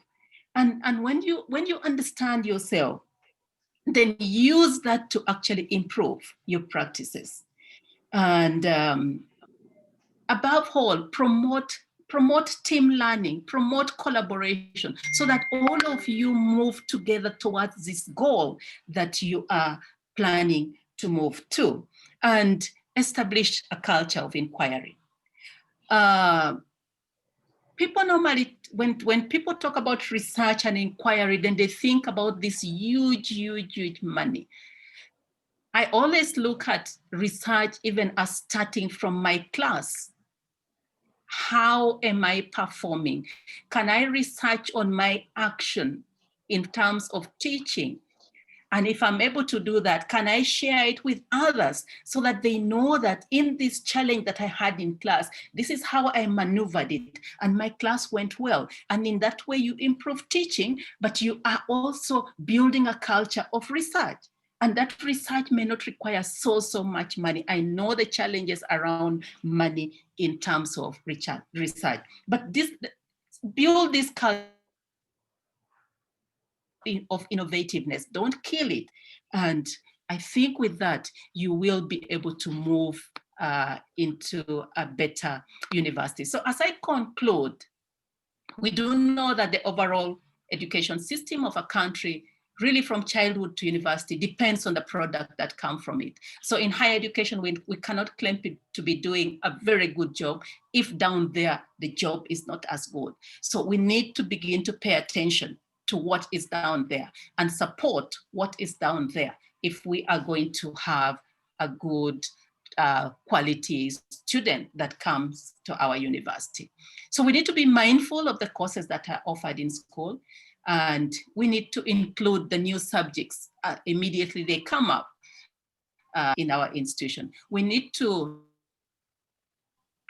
track, as NCDC tracks curriculum, they need to disseminate to us. But as higher education institutions, we need to continuously do tracer studies.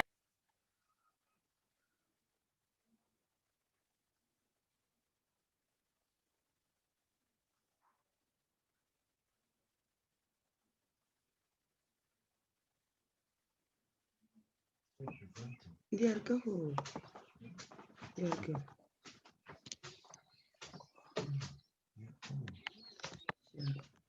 Thank you very much, Professor Zati. Are you hearing me? Hello? Are you hearing me? Professor Zati, you are off, but you are hearing me. You are not hearing me? Thank you very much. You deserve a very big hand clap. And I'm sorry to all of you who are listening in and who are attending. Professor Zati needed at least more than an hour to give her presentation, especially when it comes to issues of curriculum. And I want to draw your attention, the chat, people are saying you are the best consultant on curriculum review. I take note of two key things you have said. Entrepreneurship, we need to see how other courses, how we admit students, those who have come with entrepreneurship to our universities. Number two, NCDC needs to know which new programs or new subjects are brought on board. We must alert them as well as they always alert us. I thank you so much. That is very great. I want to go straight and introduce Associate Professor Aaron Mushenjezi, the Vice Chancellor, Uganda Christian University.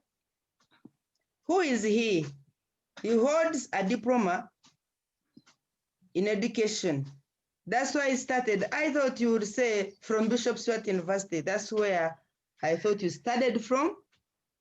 He got a Bachelor of Arts, a first class honors, which is very rare, from Makerere University. He got a master's and a PhD from Connecticut, USA, the United States of America.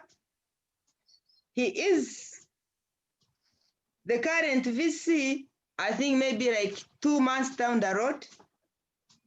Before he came to UCU, he was from Makerere as the associate professor and was also the dean of the School of Languages, Literature and Communication, College of Humanities, Social Sciences, Makerere University.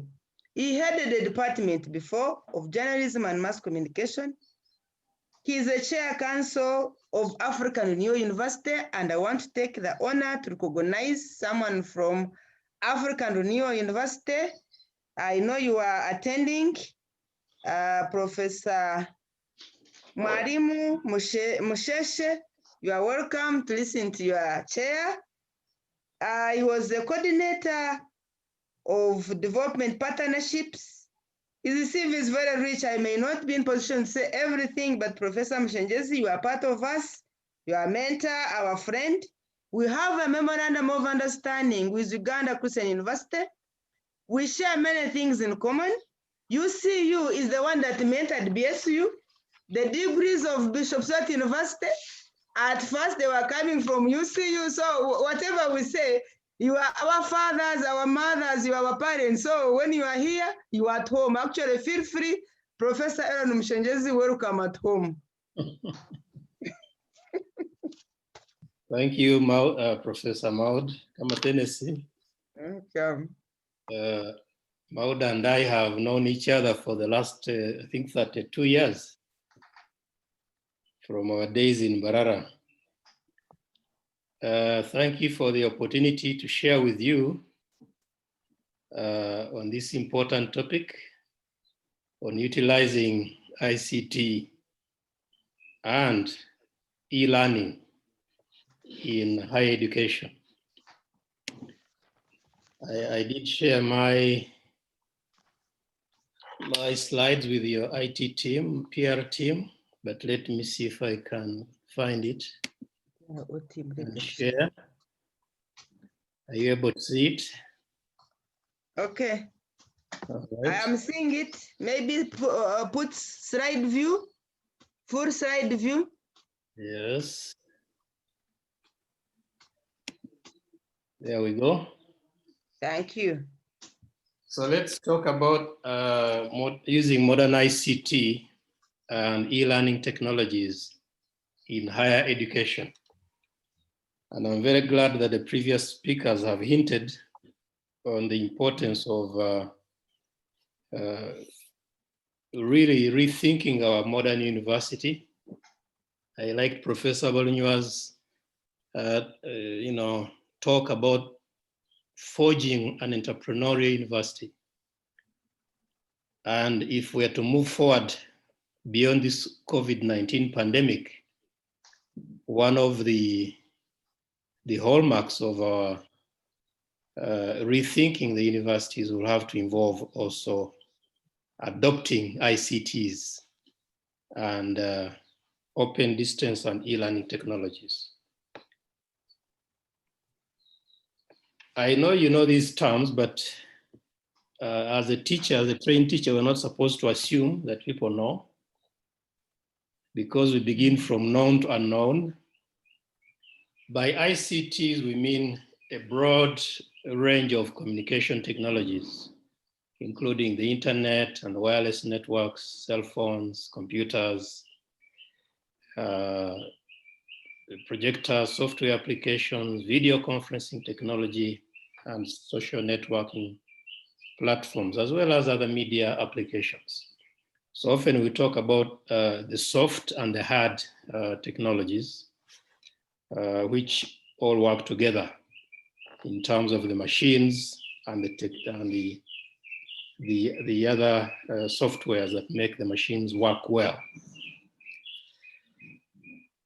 With e-learning technologies, we refer to computer-based learning that uses forms of media which seamlessly help us deliver text, that is words, audio, voice, or images and animation, as well as video to audiences through internet connectivity. Or in some advanced societies, you can also do it through satellite transmission, especially if you're using, say, TV or radio as one of the modes of teaching. However, online learning is only an aspect of this whole scheme that we call open distance and e-learning technologies.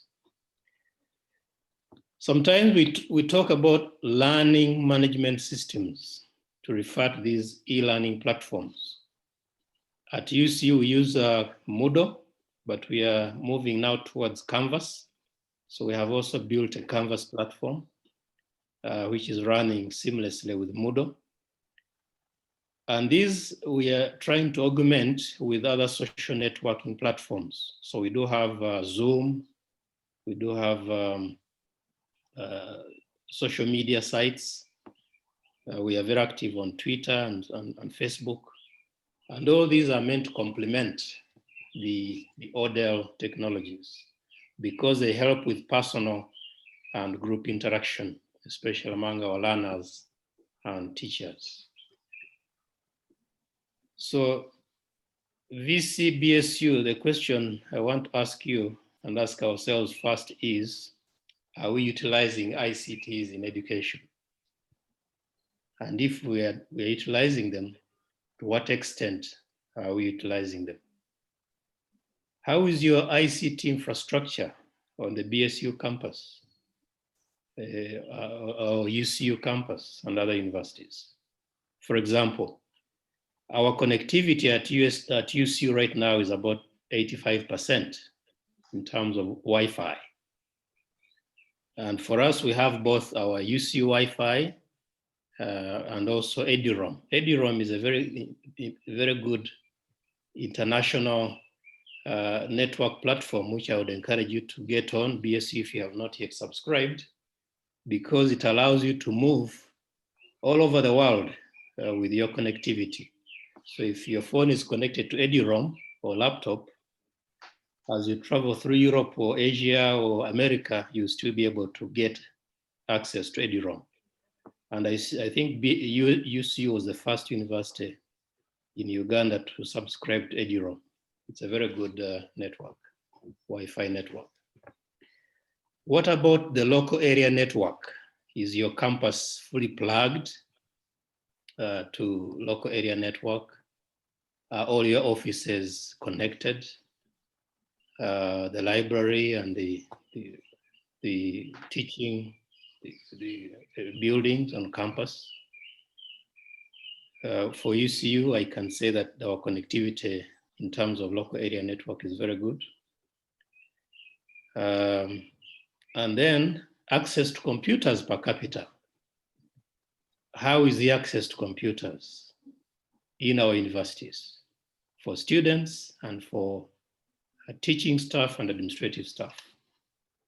Do we have enough laboratories, for example, where students who don't have machines can be able to access the internet and the library resources?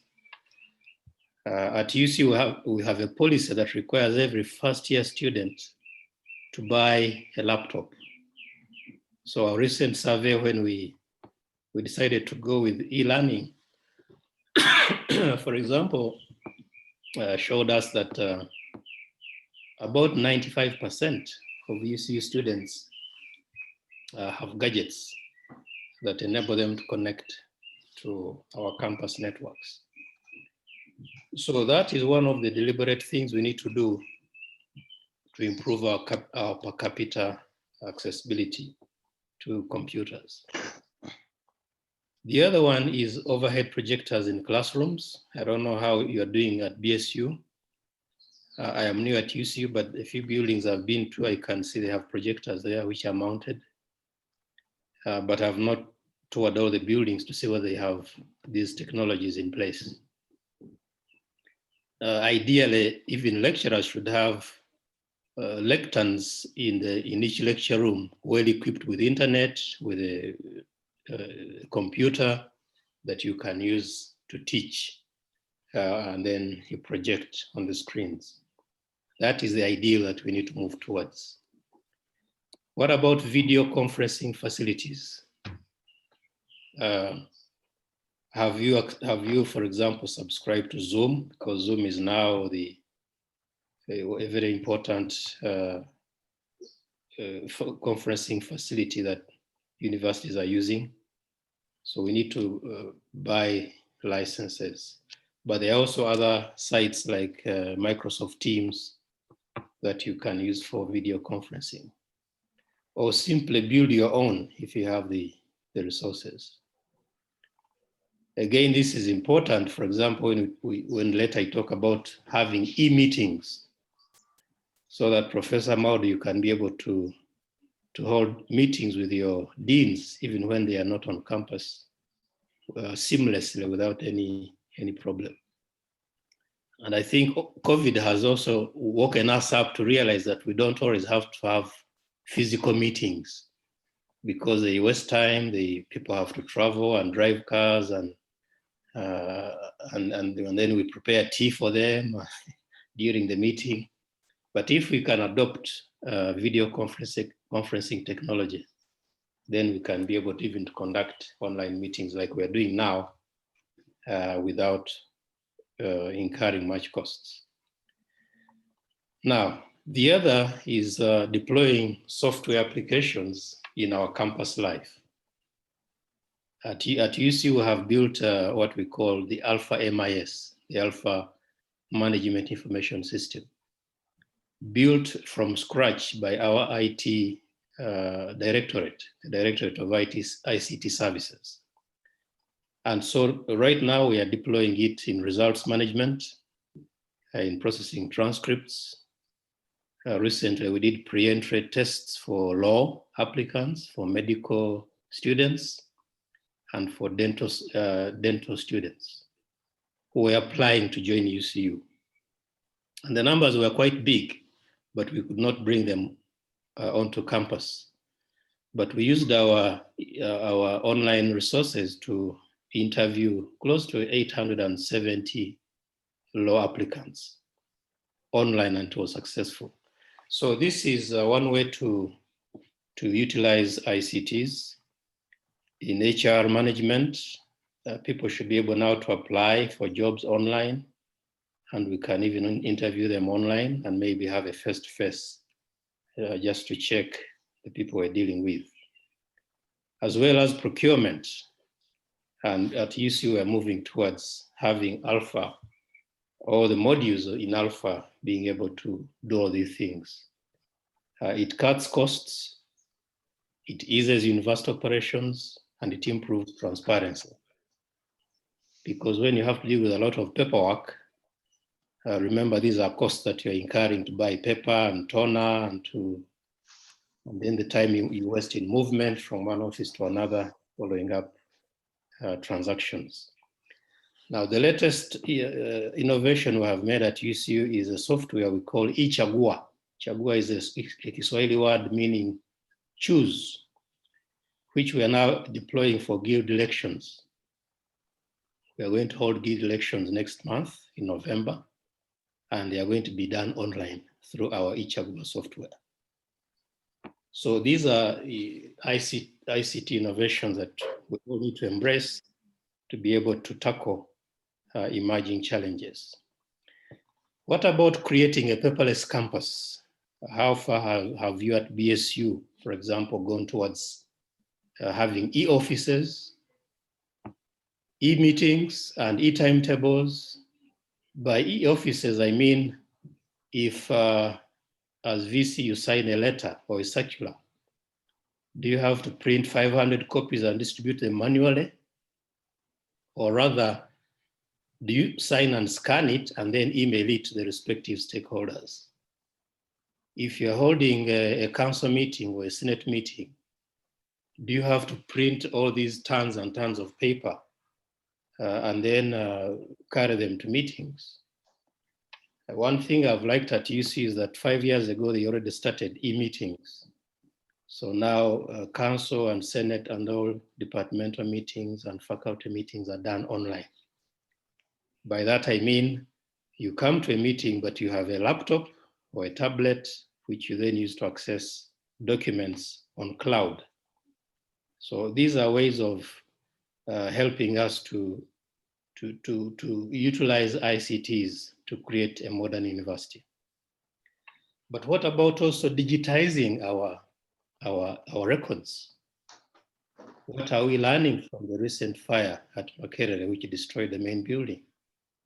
With all the historical records for staff and for the finance department and all that, we need to digitize our records. It's an expensive venture, but we need to move and get it done. There are companies now in Uganda that can help you store your archives so that you don't have to kill a lot of space in your buildings, keeping tons and tons of documents dating 100 years. There are service providers now that can take care of your documents and even digitize them for if you want. And then as a university, you only operate with the digital copies. Now, COVID-19 has also taught us to use social media platforms to ease communication, especially with our students, whom, as you know, are really .com. They are more .com than us. They are always online. So let's find them where they are. Let's find our students and staff where they are. And that is on social media. So Facebook and Twitter and all these Instagram sites are no longer luxury for a modern university. We need to subscribe to those sites because that's where our partners are operating from. So let's find them there. And then let's create informative and interactive websites. In many of our universities, including UCU, when I look at the websites, they are not interactive enough. And they don't have even full information on who is the staff who is a member of staff in this department, who is the lecturer, what is the area of specialization, what is their research profile, because such information is important when we talk about networking and building partnerships, like the one you referred to with the university in Canada. The universities come and look at our websites. They look at the website for the Faculty of Business or Faculty of ICT, and they cannot find information about our staff and their specializations. And that sends the wrong message. But perhaps you're not a very serious university, even when you have all the information. But now, in this age, information is power. So let's share information. Let's not keep the wonderful things we have done to ourselves. What about online learning? I know we have been cleared by the National Council for Higher Education, and I assume BSU, you are also cleared to begin online studies and assessment. Now, rolling out e-learning is being seen as a short-term emergency response to the COVID-19 pandemic. And perhaps that's why the National Council for Education is giving us licenses initially for 1 year. But my view is that we need to embrace e-learning technologies really as a tool for the future, not just for the crisis moment we're in now. Because online education is going to make education more accessible. There are very many people in offices, in different places who don't have time to come and sit at BSU in a lecture room or at UCU for 3 years or 5 years. But if we create online degrees for these people, perhaps with a blended element, because we also need them to have a campus experience. So we need to blend, even when we go online for some programs, we need to have a blended physical presence of our learners on campus. I believe that this will make education more accessible, but also improve our revenues. Now, face-to-face instruction will remain a major feature of our education, no doubt about it. But strengthening our audio technologies is really the new normal, and it is going to be for a long time in our education system. One of the questions we have been asking ourselves, and there have been so many discussions online, is can online learning replace the physical classroom? Many people doubt whether you can really achieve as much as online as you would in a physical classroom setting. We may not fully recreate the learning experience provided by the classroom setting, for sure, because face-to-face interaction allows us to utilize even the para-linguistic elements of communication. Body language is important to learning, as well as social interaction among learners is part of the learning process, because we are social animals. Human beings are social animals. But face-to-face teaching and learning has been going on since the dawn of humanity, and certainly it is going to have a mainstay in our, it has been a mainstay in our traditional education since our traditional societies were created. And we know that even in ancient Greece, as far back as 387 BC, Plato's academy were built on this face-to-face interaction model. However, since we are talking about ICT technology, let's remember that artificial intelligence and robotics has made it possible now to simulate any learning environment and even scientific experiments using augmented reality. You have heard in the medical field, for example, doctors collaborating in an operation in a patient. One doctor is in the US, one is in Uganda, another one is in Canada, and they do an operation. How do they do it? They do it through these new technologies, artificial intelligence. So it is possible to recreate a learning experience using modern robotics and artificial intelligence systems. So our challenge is to access these technologies and then use them for teaching and learning. What can we learn from UNISA? The University of South Africa is a leader in e-learning in Africa. My recent search showed that they have about 400,000 students. 400,000 students. Can you believe that? Now, most of the students they have are really taught. I think actually all of them are taught through Odell. I know a colleague who did a PhD from UNISA, and it had a blended approach. She would go there for a few months for face-to-face instruction and come back and do the rest online. Adoption of Odell at UNISA, as you know, was a response to the post-World War II crisis, which affected many institutions. And so the vision bearer for this in UNISA was a man called Professor Andreas Jacobs Hendrik van der Walt, who was UNISA's Senate member in 1946 and their first principal in 1953 to 55, and then later vice chancellor of UNISA from 55 to 56. This gentleman, when he was a member of Senate, decided to pioneer external studies as far back as 1946. And as you can expect, he faced a lot of internal resistance. Now at UC, we have just rolled out online learning this semester, and I can tell you there was a lot of discomfort and some resistance. How can we teach online? We've never done this. How can you, is this possible?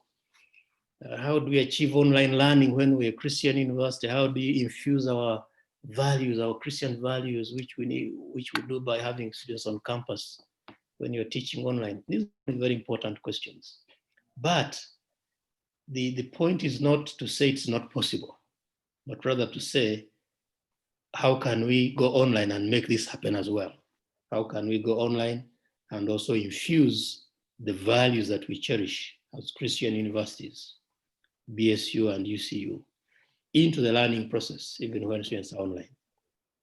So our chaplaincy right now is designing online services and fellowship and other outreach programs to our students online who have started the Advent semester.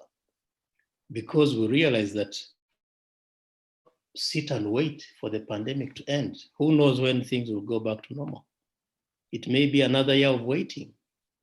So do you then say, let's sit here and wait until COVID goes away and then we call back everybody to class? No, we have to adopt to the changing times, just as Professor van der Walt realized that to save UNISA from going under at that time because of the post-World War crisis. They had to go, the route of external studies. So when they started, they had what they called correspondence education, and this was basically posting lectures to the learners, because many servicemen who returned wanted to learn, but they also wanted to have their jobs and earn. So they were saying, how can we learn while earning? How can we learn while earning? How can I have an education while keeping my job? Not every employer is going to give you leave for 3 years to be away, but can you learn while earning? And that was the gospel then at UNISA. So in 1947, they were already sending out postal lectures, even long before the internet became the mainstay of our systems. Now here we are, we have internet, we have all these social media sites, we have Zoom, we have Moodle, we have Canvas, and yet we are not teaching online. So that's a challenge to us. If UNISA did it with postal lectures in 1946 and 47, what about us with all these technologies around us? So let me conclude by suggesting the way forward. One, let us continually deploy ICTs in our universities to improve service delivery to students, staff, and partners, and also improve efficiency and transparency and cut operational costs. I must stress that point of cutting operational costs. Professor Maud, if you did a quick math of the costs you're incurring by doing paper-based meetings and all these things that make us operate in what has been called analog these days, you'll find that they cost you a lot of money as a university. And the same thing with UCU. Now, adopting ICTs is one way to cut operational costs, but while also improving efficiency. I have had the joy of approving operations online through our Alpha system, and it's an amazing system. Things move faster, but you can also go back and review what you have approved and then monitor your expenditure. Secondly, with the costs for internet connectivity now becoming more affordable, as well as computers and smartphones, we have an opportunity to make our universities more relevant in the fourth industrial revolution. One thing we have done to enable our students to connect to the internet is to zero rate all our e-learning sites. Zero rating means if someone has an MTN line, which they're using to connect to the internet, they can access our e-learning platform without being charged anything. So zero rating is one way to make this happen. The other is to enable students and staff to own laptops and tablets through hire purchase schemes in order to boost our uptake of ICTs and online learning in our universities. There are many companies that we are talking to which can finance such a scheme so that the student then pays in installments throughout their study period. But also this is an area where we need to partner with the government of Uganda. And we met the Speaker of Parliament the other day and we're engaging about this matter, saying how can government support us, since going online has been one of the government's emphasis in the recent period because of the COVID-19 pandemic. Could government guarantee the acquisition of such gadgets on hire purchase basis? And then the staff and students can pay back over a period of time. So that would be one way of increasing uptake of ICTs and online learning. Fourthly, partnerships. You've talked about this with the other speakers, is partnerships and public and private, with the public and private sectors are very key, very, very key. I think Professor Wolnywa stressed this point very much. I won't repeat it. But basically what I heard from him was saying, we can no longer go it alone as a university. You cannot save money to build a teaching block, save money to build a hostel, save money to build a shopping center on campus. I mean, that's a lot of investment. But you can work with the private sector to get some of these things done. And many universities in the Western world, even in Africa here, have done it. I've visited the University of Ghana, and they're already partnering with the private sector to put up halls of residence on campus on build, operate, and transfer basis. And finally, we need to utilize ICT and ODEL to enable us scale up student enrollment off campus and improve our revenues so that we can cope with the devastating effects of the COVID-19 pandemic and other possible pandemics. Universities which had a robust online teaching platform survived because they were still able to teach their students online, including, by the way, primary schools and secondary schools. So suppose there was another epidemic 2 years down the road, God forbid, would be totally crippled as private universities. So I thank you for inviting me and for sharing with you these ideas. I'm not saying that we have gotten there as UCU, but we have realized that this is the way to go, and we must walk the journey towards making a successful campus that is driven by ICTs and ODEL technologies. Thank you very much. Thank you very much, Professor Aaron Mushenjezi. And this has really been very great. You have given us inside and outside tips for a university that is partnering with you. And we are glad what you have said, some of them we are there. Now, in the interest of time, I am sorry, members, because we have to take some time. This is a presentation that we need to boost the Bishop Stuart University.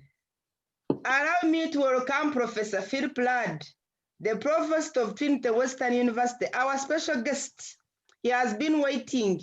He has a PhD in psychology, Master's and Arts, British Columbia, the Simon Fraser University, and he has been the chair of Globalization Task Force of Trinity Western University.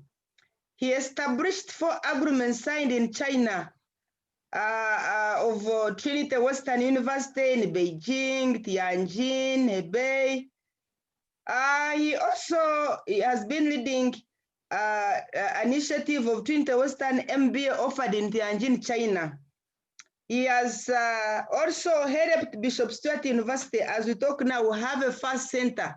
The FAST center has been supported and sponsored by Trinity Western University, by Professor Phil Plaid and Dr. Imbezi George. We have almost every week, we have meetings. Our program is at the National Council for Higher Education for Accreditation, but so far they have visited us and we had an interaction even online. So what Professor Aaron Mushenjezi have said, we are there. Now Professor Rad here is here to tell us, as a champion of online teaching and blended learning from Canada, to give us his experience. He was our guest of honor, I think 2017. He was our guest of honor. He came all the way from Canada. He chartered a plane to Mbarara. What a wonderful experience. And their university is actually very rich. He will tell us, Phil Plaid, you are most welcome. I know it is past midnight. We have taken off your hours, but thank you for sacrificing for BSU. Welcome, Professor Rad. Thank you. I hope you can hear me on the microphone. We are hearing you properly. Okay, very good. I'm going to go to my presentation in a second. I do want to thank you for your warm welcome to Bishop Stuart University and to all of those who are on this Zoom conference call. I have very fond memories of visiting BSU back in 2017. And actually, Dr. Imbezi George and I were planning a trip in June to go back to Uganda. But with COVID-19, we were unable to make that trip. And so once the world gets back closer to normal, I'm looking forward to visiting BSU in the future and also taking a look at the FAR Center that's developed. I haven't seen it yet in person. I'm going to talk a little bit about a bit of a futuristic view of education. And I hope you're all going to be able to appreciate the context of what I'm presenting. I'll give you a little bit of context for myself. I travel around the world. In a given year, I'll usually be in 3 or 4 continents, around 10 to 12 countries, meeting with different universities and government leaders and industry leaders.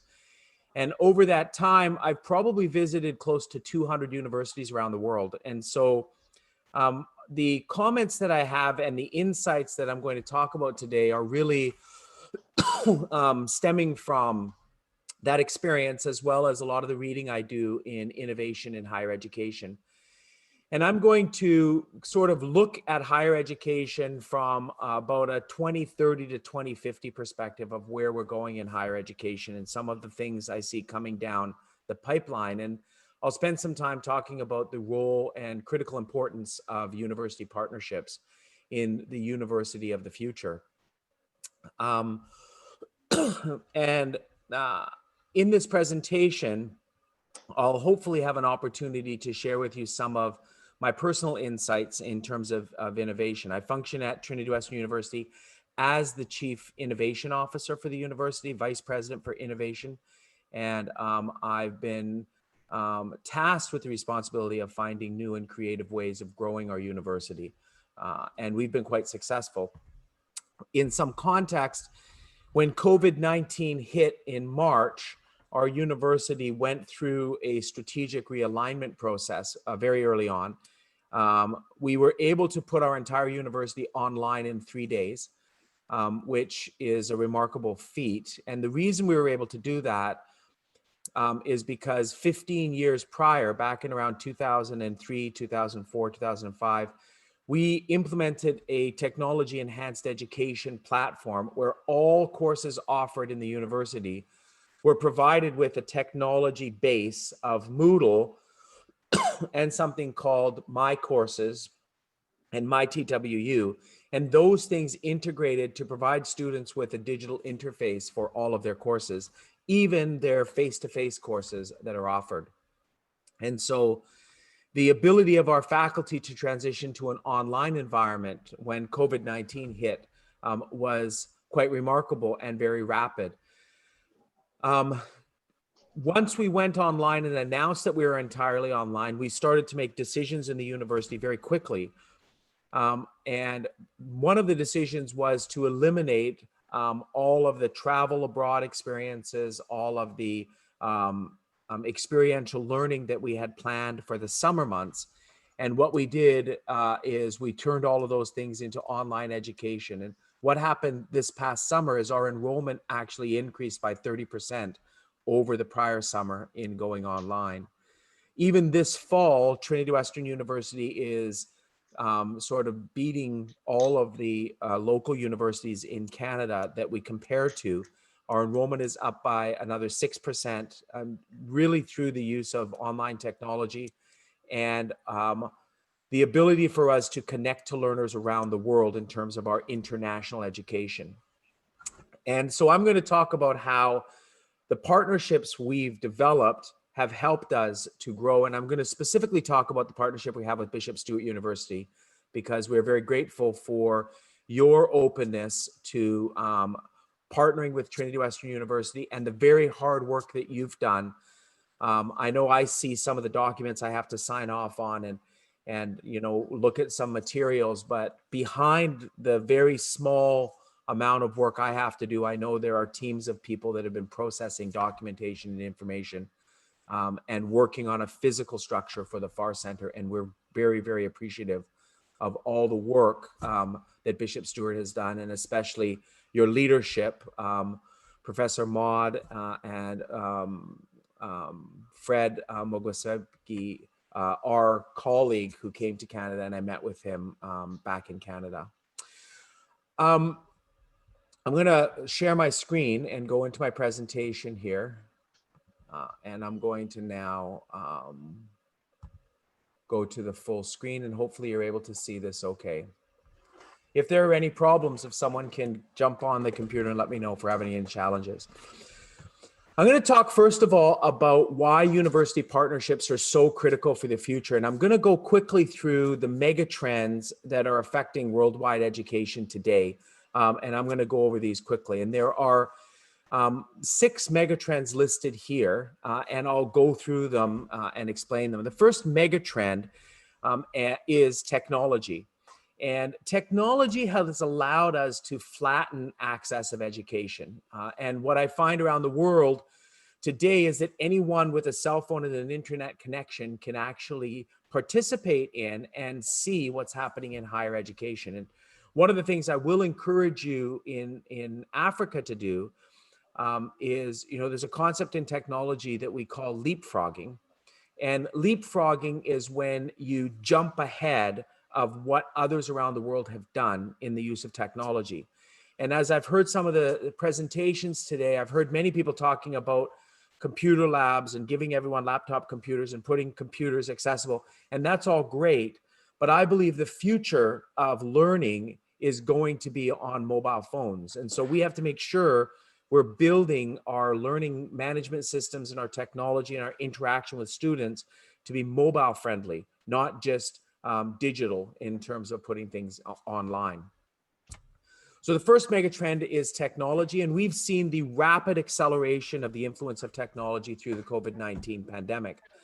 And for many people, you would say COVID-19 is the biggest challenge we've faced in our generation. And I will say to you what I truly believe, that COVID-19 is the greatest opportunity we have in higher education to dramatically accelerate the way we look at education and the way we interact with learners. And so I think COVID-19 has given us an opportunity to rethink how we interface with the kinds of people that we're trying to serve in our higher educational enterprise.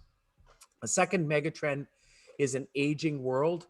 And you might not face this so much in Africa, in Uganda, but we face it definitely in Canada. Educators and leaders today are slowly being replaced by the next generation of leaders who are digital natives. So the next generation coming after me, those who are in their 30s today, are the first generation of leaders who have grown up with technology, know how to use technology, and are very comfortable in the technological world. And so we have to be prepared to embrace the next generation of learners. The third mega trend is budget pressure and cost escalation. So cuts in public funding around the world in higher education are common. In addition to cuts in funding, there are internal pressures to maintain physical plants or physical infrastructure that is aging rapidly.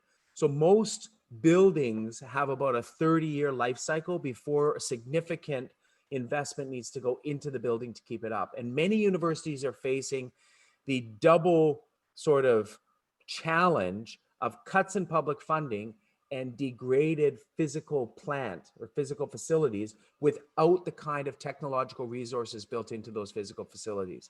And those things are very, very difficult for universities to manage in the current higher education landscape. And of course, partnerships and the use of technology help us to mitigate both of those kinds of challenges on the fiscal side of running our universities. The fourth trend, you can see up here, if you can see my cursor, is economic shifts and increasing dependence on emerging markets for growth and impact of universities. Research shows that there will be an increase of about 120 million university students worldwide by the year 2030. And that represents a 56% increase over the current number of university students around the world. And what we know is those university students are going to be coming from certain regions. So sub-Saharan Africa, the Middle East, Southeast Asia, India, are key areas where there are lots of young people who will be looking for education and will need education in order to manage what I've got on later on in this slide, which is increasing automation and competition for jobs in the marketplace. And there will be a pressure for young men and women to enter into universities in order to ensure that they're competitive in the global marketplace. The fifth pressure is the demand in emerging economies and supply in developed countries. So developed countries have well-structured, old and historic universities with lots of courses and faculty, but a flat or declining domestic student body. And emerging economies have lots of potential students and not enough physical infrastructure to meet the needs of those students. And that creates an opportunity for partnership to meet and help both of those parts of the world to support each other and essentially to create win-win solutions around the world. And the sixth megatrend is increasing automation and rapid urbanization. And we're seeing, if you look at population trends, you'll see rapid urbanization that continues around the world today. And there'll be an increased pressure for jobs and employment and the needs for lifelong learning in order for people to remain competitive. I'll give you a statistic. The statistic is, and this is maybe a statistic that is more normative in Canada than it might be in Uganda, but the statistic is that 65% of the children who are born today will work in jobs that do not yet exist in the marketplace. And that's how fast the world is changing. Areas like digital analytics, cybersecurity, areas like video conferencing technology, learning management, these are new industries that are developing worldwide right now, and they will continue to need employees in them in order to maintain competitive around the world.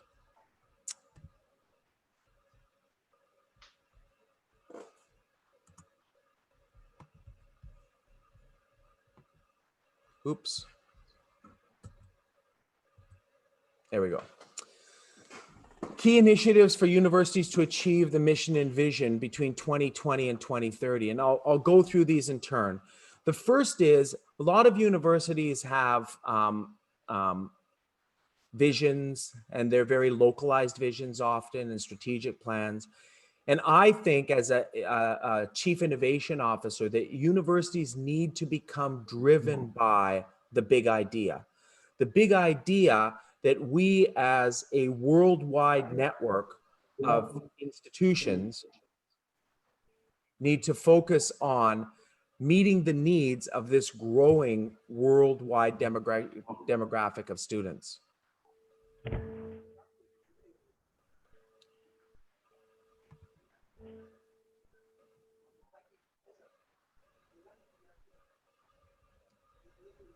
Are you presenting from your side? I feel the slides Yeah, were we not. wanted to present from our side so that people can see. Okay. Are you able to see the slides now on your side? Yes, we are able to see. Okay, that's fine. I'll tell you when I want them to go forward, okay? Yes, please, go on. Okay. So I think universities need to be driven by a big idea, and the big idea is creating affordable, accessible, and flexible education for learners. In order to do that, universities need to have in their strategic plan the increased use of technology, leveraging blended and hybrid learning, online learning to make education accessible, flexible, and affordable for learners. Third, universities need to orient the higher education system to relevant, flexible education with connections to career opportunities for students. They really need to be focused on helping learners find employable skills where they can go out and serve in their local communities in a meaningful way. Universities need to,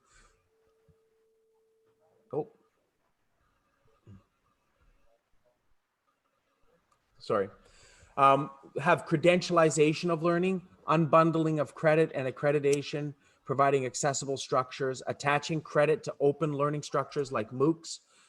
Today, there are 9,000 MOOCs, massively open online courses being delivered around the world by some of the top universities like Harvard and MIT.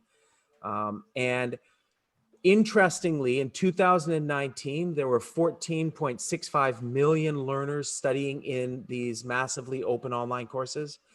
And in 2020, just 1 year later, there are 32.7 million learners now studying in MOOCs, which is an interesting trend. And most of those additional learners, that additional about 17 million learners, came after COVID-19 hit in March. Finally, key initiatives are collaboration. Universities need to focus on consolidation. We don't need more universities. We need to consolidate universities in order to create high quality learning, collaborating in global partnerships, and using innovative transnational models of education in order to create adaptive and innovative partnerships. And the Far Center concept and the structure of delivering leadership education between Trinity Western University and Bishop Stuart University in Canada and Africa in a seamless way is our attempt to move forward with this kind of 21st century collaboration in the future. You can move to the next slide. So I'm going to get into the future. The future of strategic global higher education. And I would say it's a marathon, not a sprint. What I mean by that is there's no simple solutions to becoming a 21st century university that meets the needs of learners around the world. And I'm going to show you what I believe is coming over the next 20 to 30 years. And I'm talking today only about phases 2 and 3 of this sort of plan or marathon. The first phase for universities to be strategic global higher education institutions is the full integration of online learning in the university. Universities will have to create full online learning systems. And what Trinity has done would be, I believe, a good recommendation for universities to train all faculty to use online learning systems and create parallel face-to-face and online learning classes where students and faculty can engage each other even in their face-to-face classes. And so we're using both simultaneously. Phase 2 is growth of partnerships, global multi-university networks, building beneficial networks to collaborate in research, education, and global impact through co-branding institutions. Phase 3 is developing pathway and progression agreements, developing agreements where universities can help students to move from one institution to another institution and meet the academic, linguistic, and localized sort of credentialing of each university. And Trinity Western University is involved in this in Africa, in India, in China, and now in the United States with a few universities, and we continue to build out our network of universities in partnership. Over the past 5 years, we've established over 40 agreements with universities around the world to develop progression agreements and pathway agreements for students. And that's one of the main reasons why Trinity Western University was so successful coming out of COVID-19, is because we had a broad network that had been established over the preceding decade that was able to really support the university during this time of difficulty. Phase 4 is new degree innovation. This has been mentioned in a few of the other presentations today. Universities don't move very fast, and we need to help universities to develop new degrees that meet the needs of future learners and future industries in a more rapid way. Government bureaucracy, institutional bureaucracy like university senates really need to be streamlined in order to ensure that we can get degrees to market as quickly as possible. Phase 5 is RPL and competency-based education. Again, it's been mentioned already in the other presentations today. RPL is a recognition of prior learning, and then competency-based education is, rather than focusing on educational inputs, who gets accepted, what courses they have to take, how do we break their course structures down, competency-based education is focused on the outputs. Do we have graduates that have the kinds of competencies we need in order to perform certain skills? Phase 6, and I believe this is coming in the next 20 years, is blockchain. You've probably heard of blockchain in terms of financial markets, things like Bitcoin, and some of you might be scared off by these things. but there's a movement right now in higher education to start to think about creating credit structures that leverage learning without having courses and classes. So the thing I've been really wrestling with myself is, what would a courseless university look like? A university with no courses that created a blockchain of structures that could verify and authenticate learning for all learners as they go through the university and actually be able to give degrees. Now, I know that's way off in the future, but I think that's a trend that will start to emerge as we look forward to what's happening in global higher education. You can move to the next slide. Achieving vision and mission through university partnership is through the development of a connected global higher education network. So Trinity Western University is a global Christian university, and we aspire to be creative, adaptive, and networked to meet the needs of learners where they are, leverage their God-given abilities, and equip them to serve God and people in the marketplaces of the world. We are right now all around the world, and we'll move on to the last slide.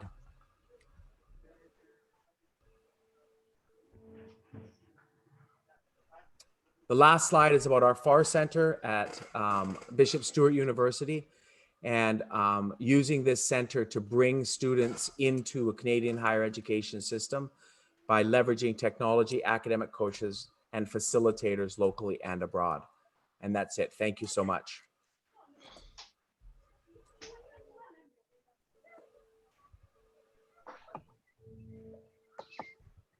Thank you very much, Professor Ladd. And honestly, members and all of you who are listening, you agree with me that we needed more time.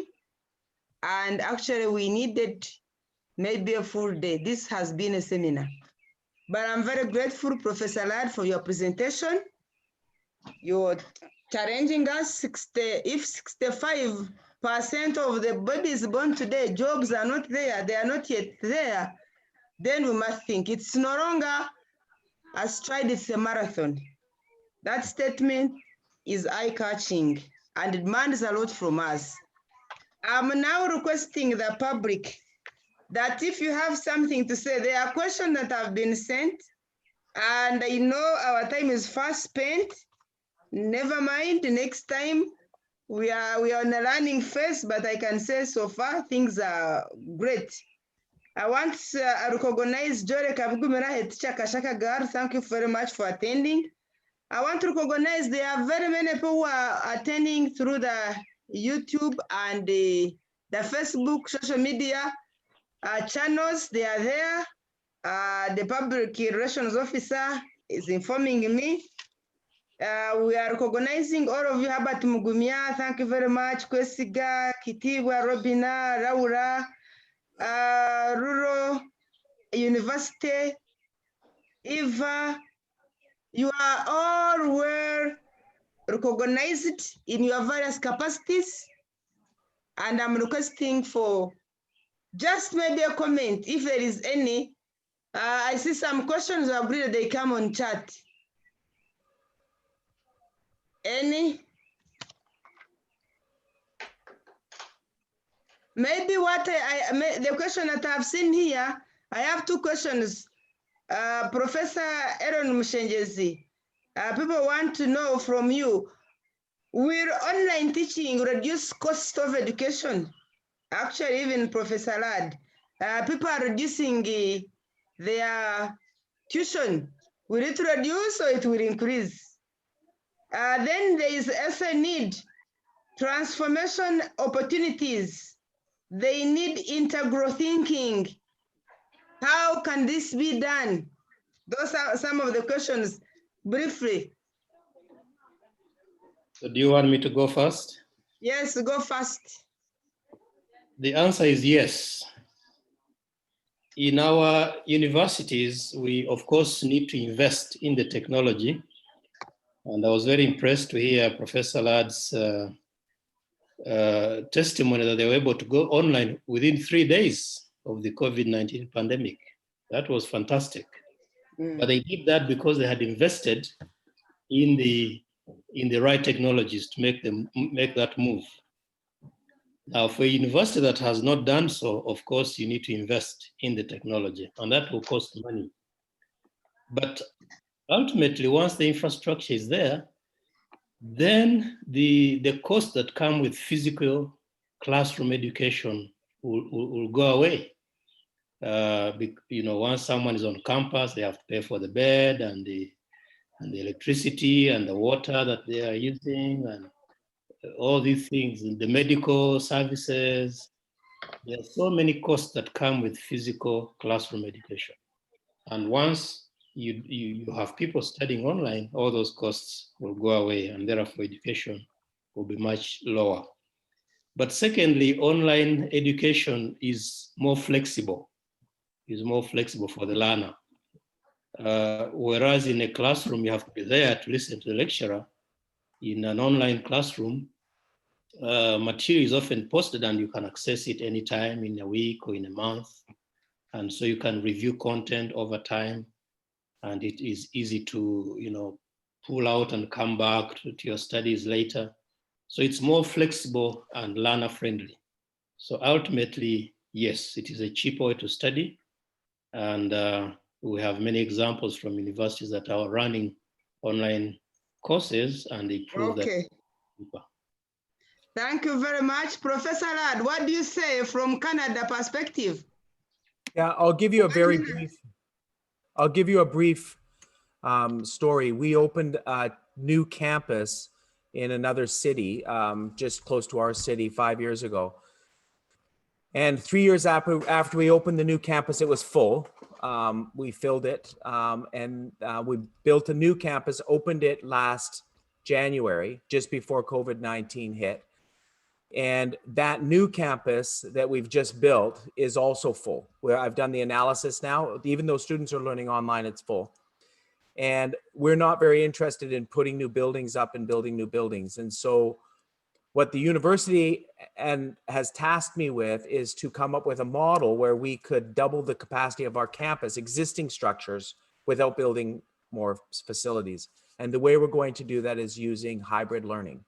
So students will study half the time in a class online and half the time in a face-to-face classroom. And that implementation allows us to double the size of our physical plant. And if we implement that on Trinity Western's campus, what it may allow us to do is to take poor buildings offline, demolish buildings that are poor, that need lots of repair, and invest in our higher quality buildings, because we can double the number of students we can serve in those buildings by using a blended technology approach. So online learning provides, as was mentioned, lots of flexibility if we can think creatively about how to use online technology to serve our needs as institutions. Yeah. Thank you very much, Professor Ladd. Professor Zati, I hope you are there. This is great. Betty, there is a question here that learning and the curriculum for nursing and midwifery, I think maybe health, it needs attention. What is your view with reference to the nurses and now practical teaching versus ODER? 1 minute, please. Thank you very much. Like I mentioned in the presentation, not all diploma programs are, curriculum for diploma programs are developed by National Curriculum Development Centers. Some institutions still have committees that develop their own program, and nursing is one of them. And so maybe they can just get support from National Curriculum Development Center. Your second question was about e-learning. Yes. Just say it again. It was how do we integrate e-learning? And actually another comment is on indigenous knowledge. How are you integrating it in secondary education? E-learning for secondary school or e-learning for universities? But e-learning for secondary school. Of course, it must start from secondary and now transit to universities. Yes, I just want to say that in the last 3 years, NCDC has been digitizing the subjects. If you go to the website, you actually find digital content for learners. Of course, our challenge still remains accessibility of all that they have digitized. They've digitized mathematics. And also one thing that we need to begin to pick up is the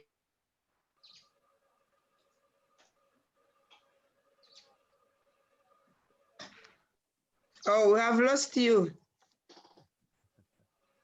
Professor, is that we have lost you now? In the interest of time, I'm requesting members that you give us just 10 minutes of your time as issue of special needs. NCD. Yes, I can you hear me? Yes, we are hearing you. May you Can you hear me? Yes.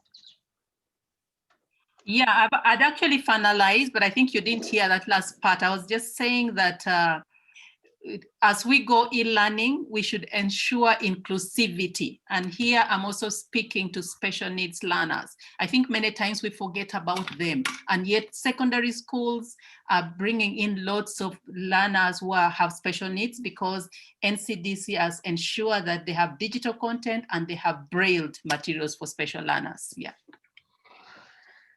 Okay, Professor Michelle has a hand up, but before he comes in, Professor Zati, thank you very much. Professor Barunya, there is a comment on, you have made a very nice presentation about entrepreneurship. How about strategic plans that are shelved?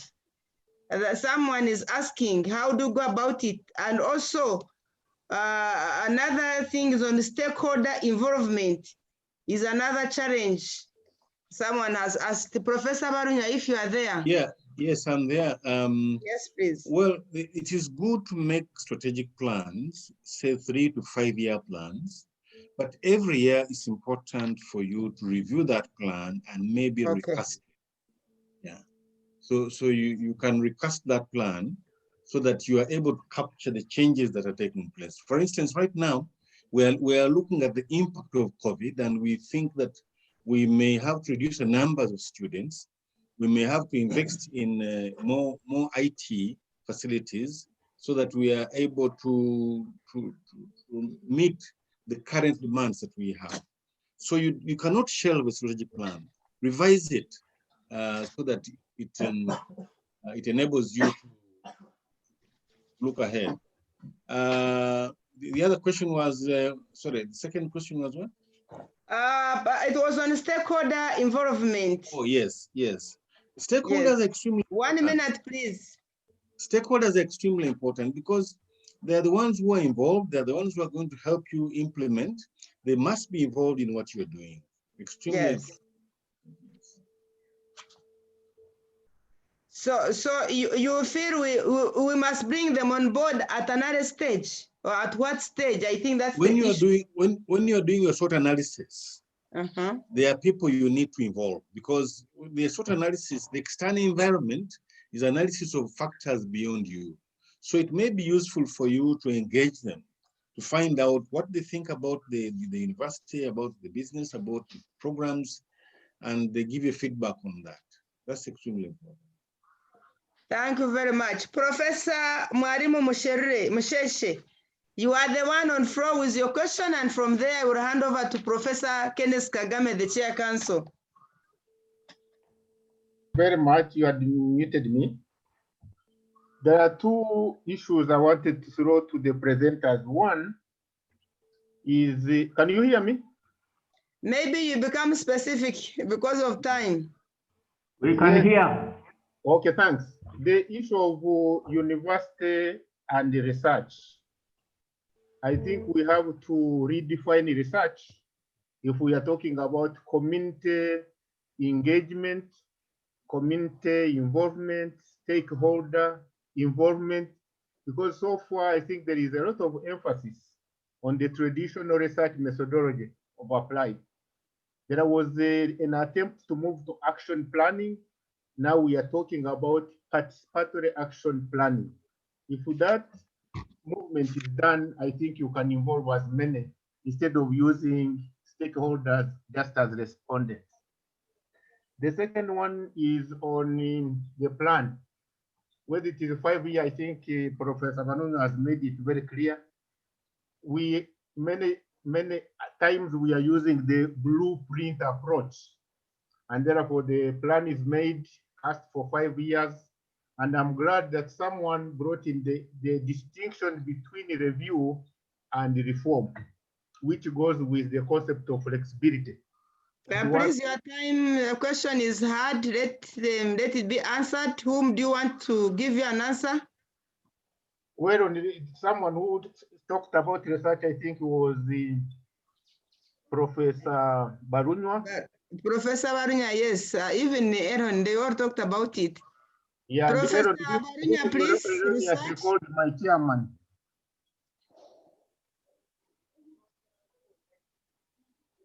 Professor Barunya.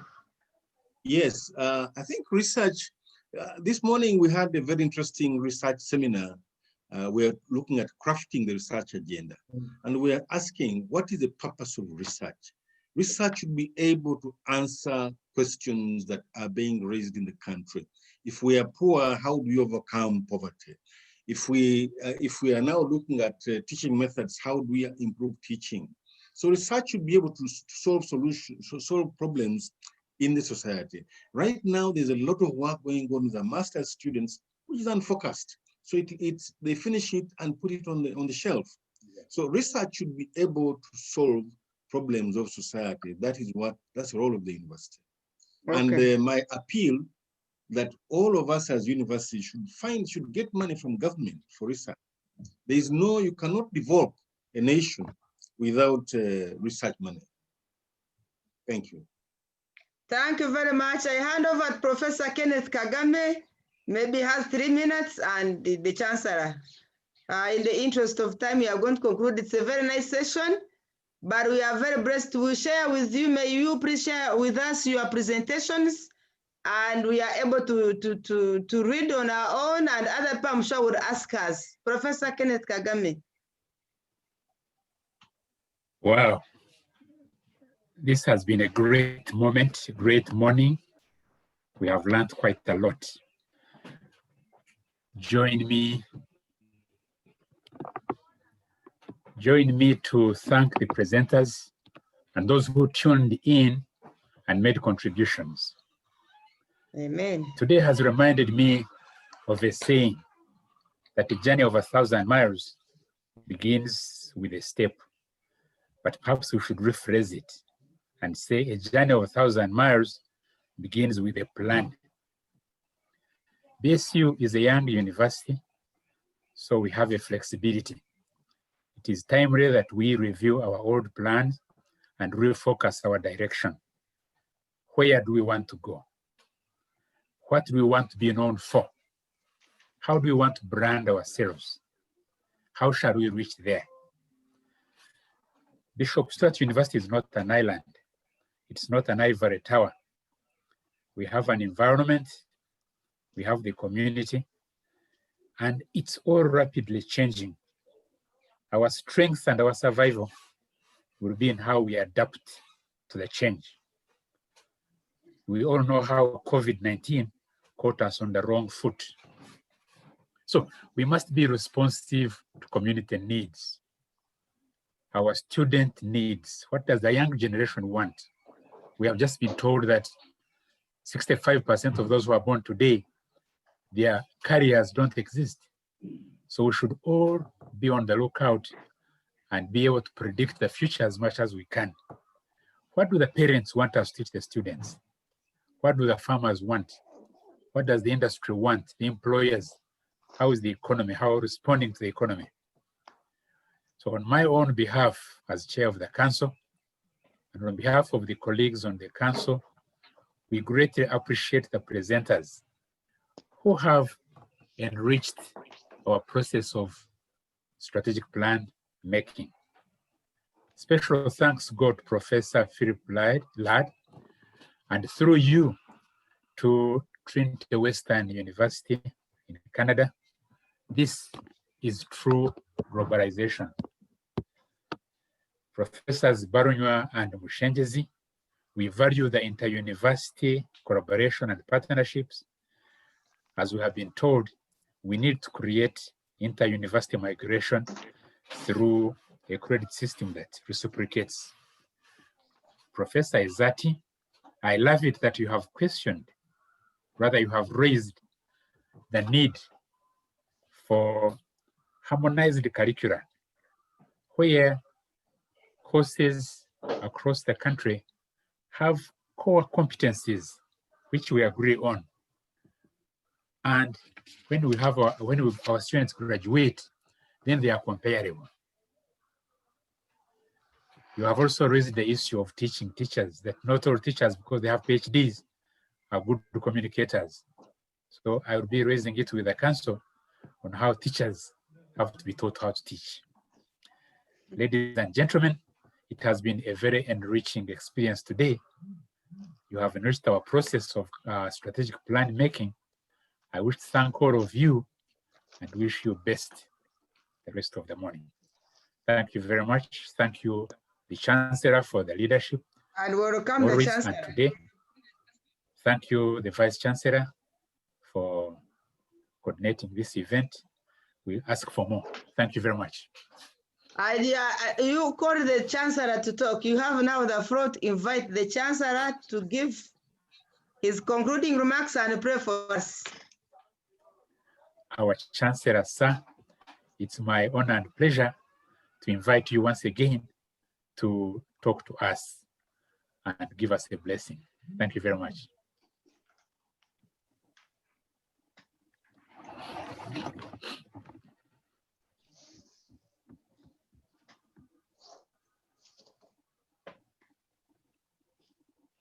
The Chancellor, are you online?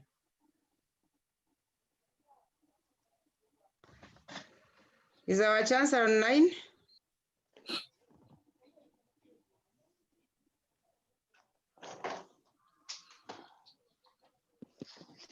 I may not be. Can we get help? He's not online.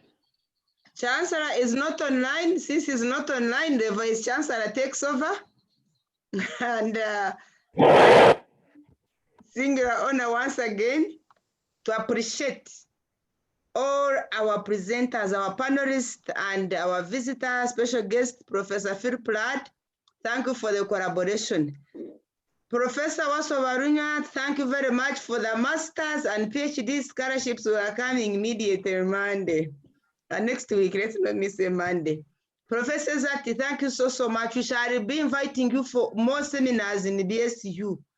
And Professor Aaron Mushenges, we are part of you. Thank you very much for the things we have discussed. Some of them we are there, but others we need to see how we translate, like e-procurement, e-meetings. We are starting, but you are not yet there. And to all our viewers and listeners and all who have participated, I want to say thank you and thank you. May God bless you. I want to request Reverend Mkundane to give us a word of prayer. I'm around, though. I'm around. Chancellor, you are on. Okay, thank you very much. Yes. So you are the one. Yes. What happened actually is that sometimes my Wi-Fi is weak. So I get up and I get on my phone, which is more reliable. I keep switching, but I'm available.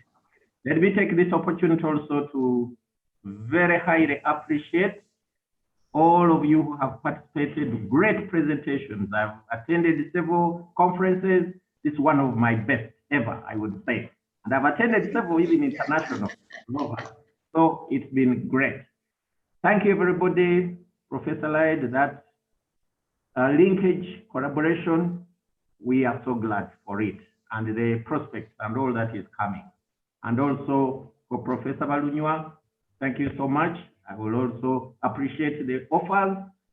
Professor Mushenjezi, we've been in touch and we shall continue to be in touch, and you are an alumnus of our university here. Don't forget that. Professor Zati, thank you. Dr. Biargaba, thank you. Professor Mauda, Professor Kagame, thank you. Let us pray. Dear loving Lord, we want to thank you so much for such a great presentation that we have had from different speakers, great ideas of the future and how we can position ourselves, but anchored in your word as a Christian university, where you will reign and be in charge. May you bless us, may you guide us. And we pray that action points will be taken from this meeting so that we shall see fruit in the future. We thank you, we praise you, we honor you, even in this difficult time of COVID, especially mindful of staff who have not even been paid, but Lord, they are enthusiastic to keep connected and get their students taught, and we see how we start again. May you bless us. Let everything work out for the glory of your name. Thank you, we praise you, we honor you. Through Christ our Lord, we pray. Amen. The blessing of God, Father, Son, and the Holy Spirit be upon you all, and be with BSU, be with all these institutions of ours who have been represented by their vice chancellors. May that blessing be upon our country, enable us to overcome COVID. May that blessing never leave you all, now and on. Amen. Amen. Amen. And in the interest of public relations, they have requested me, all of you panelists, to unmute your videos and we take a picture.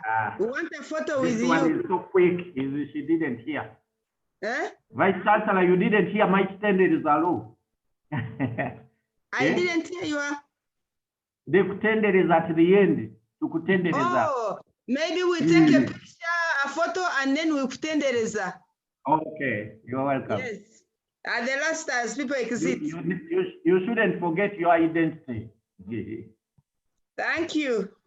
Okay. I'm sorry. Unmute, please, Professor Varunya, Professor Mwalimu Musheshe, Betty, you are there. May you unmute, please? I'm doing that, but Dr. Imbezi George, please unmute.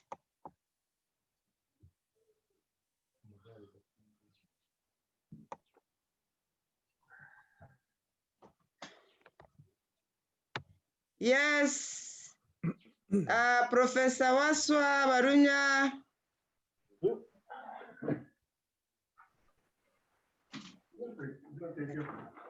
because he's failing, I don't know why.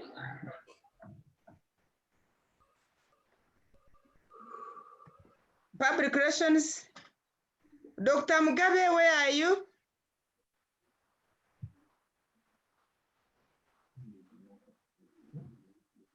I hope public relations you have. In fact, it's better now. We are going to sing. Dr. Mbezi, thank you very much for coordination.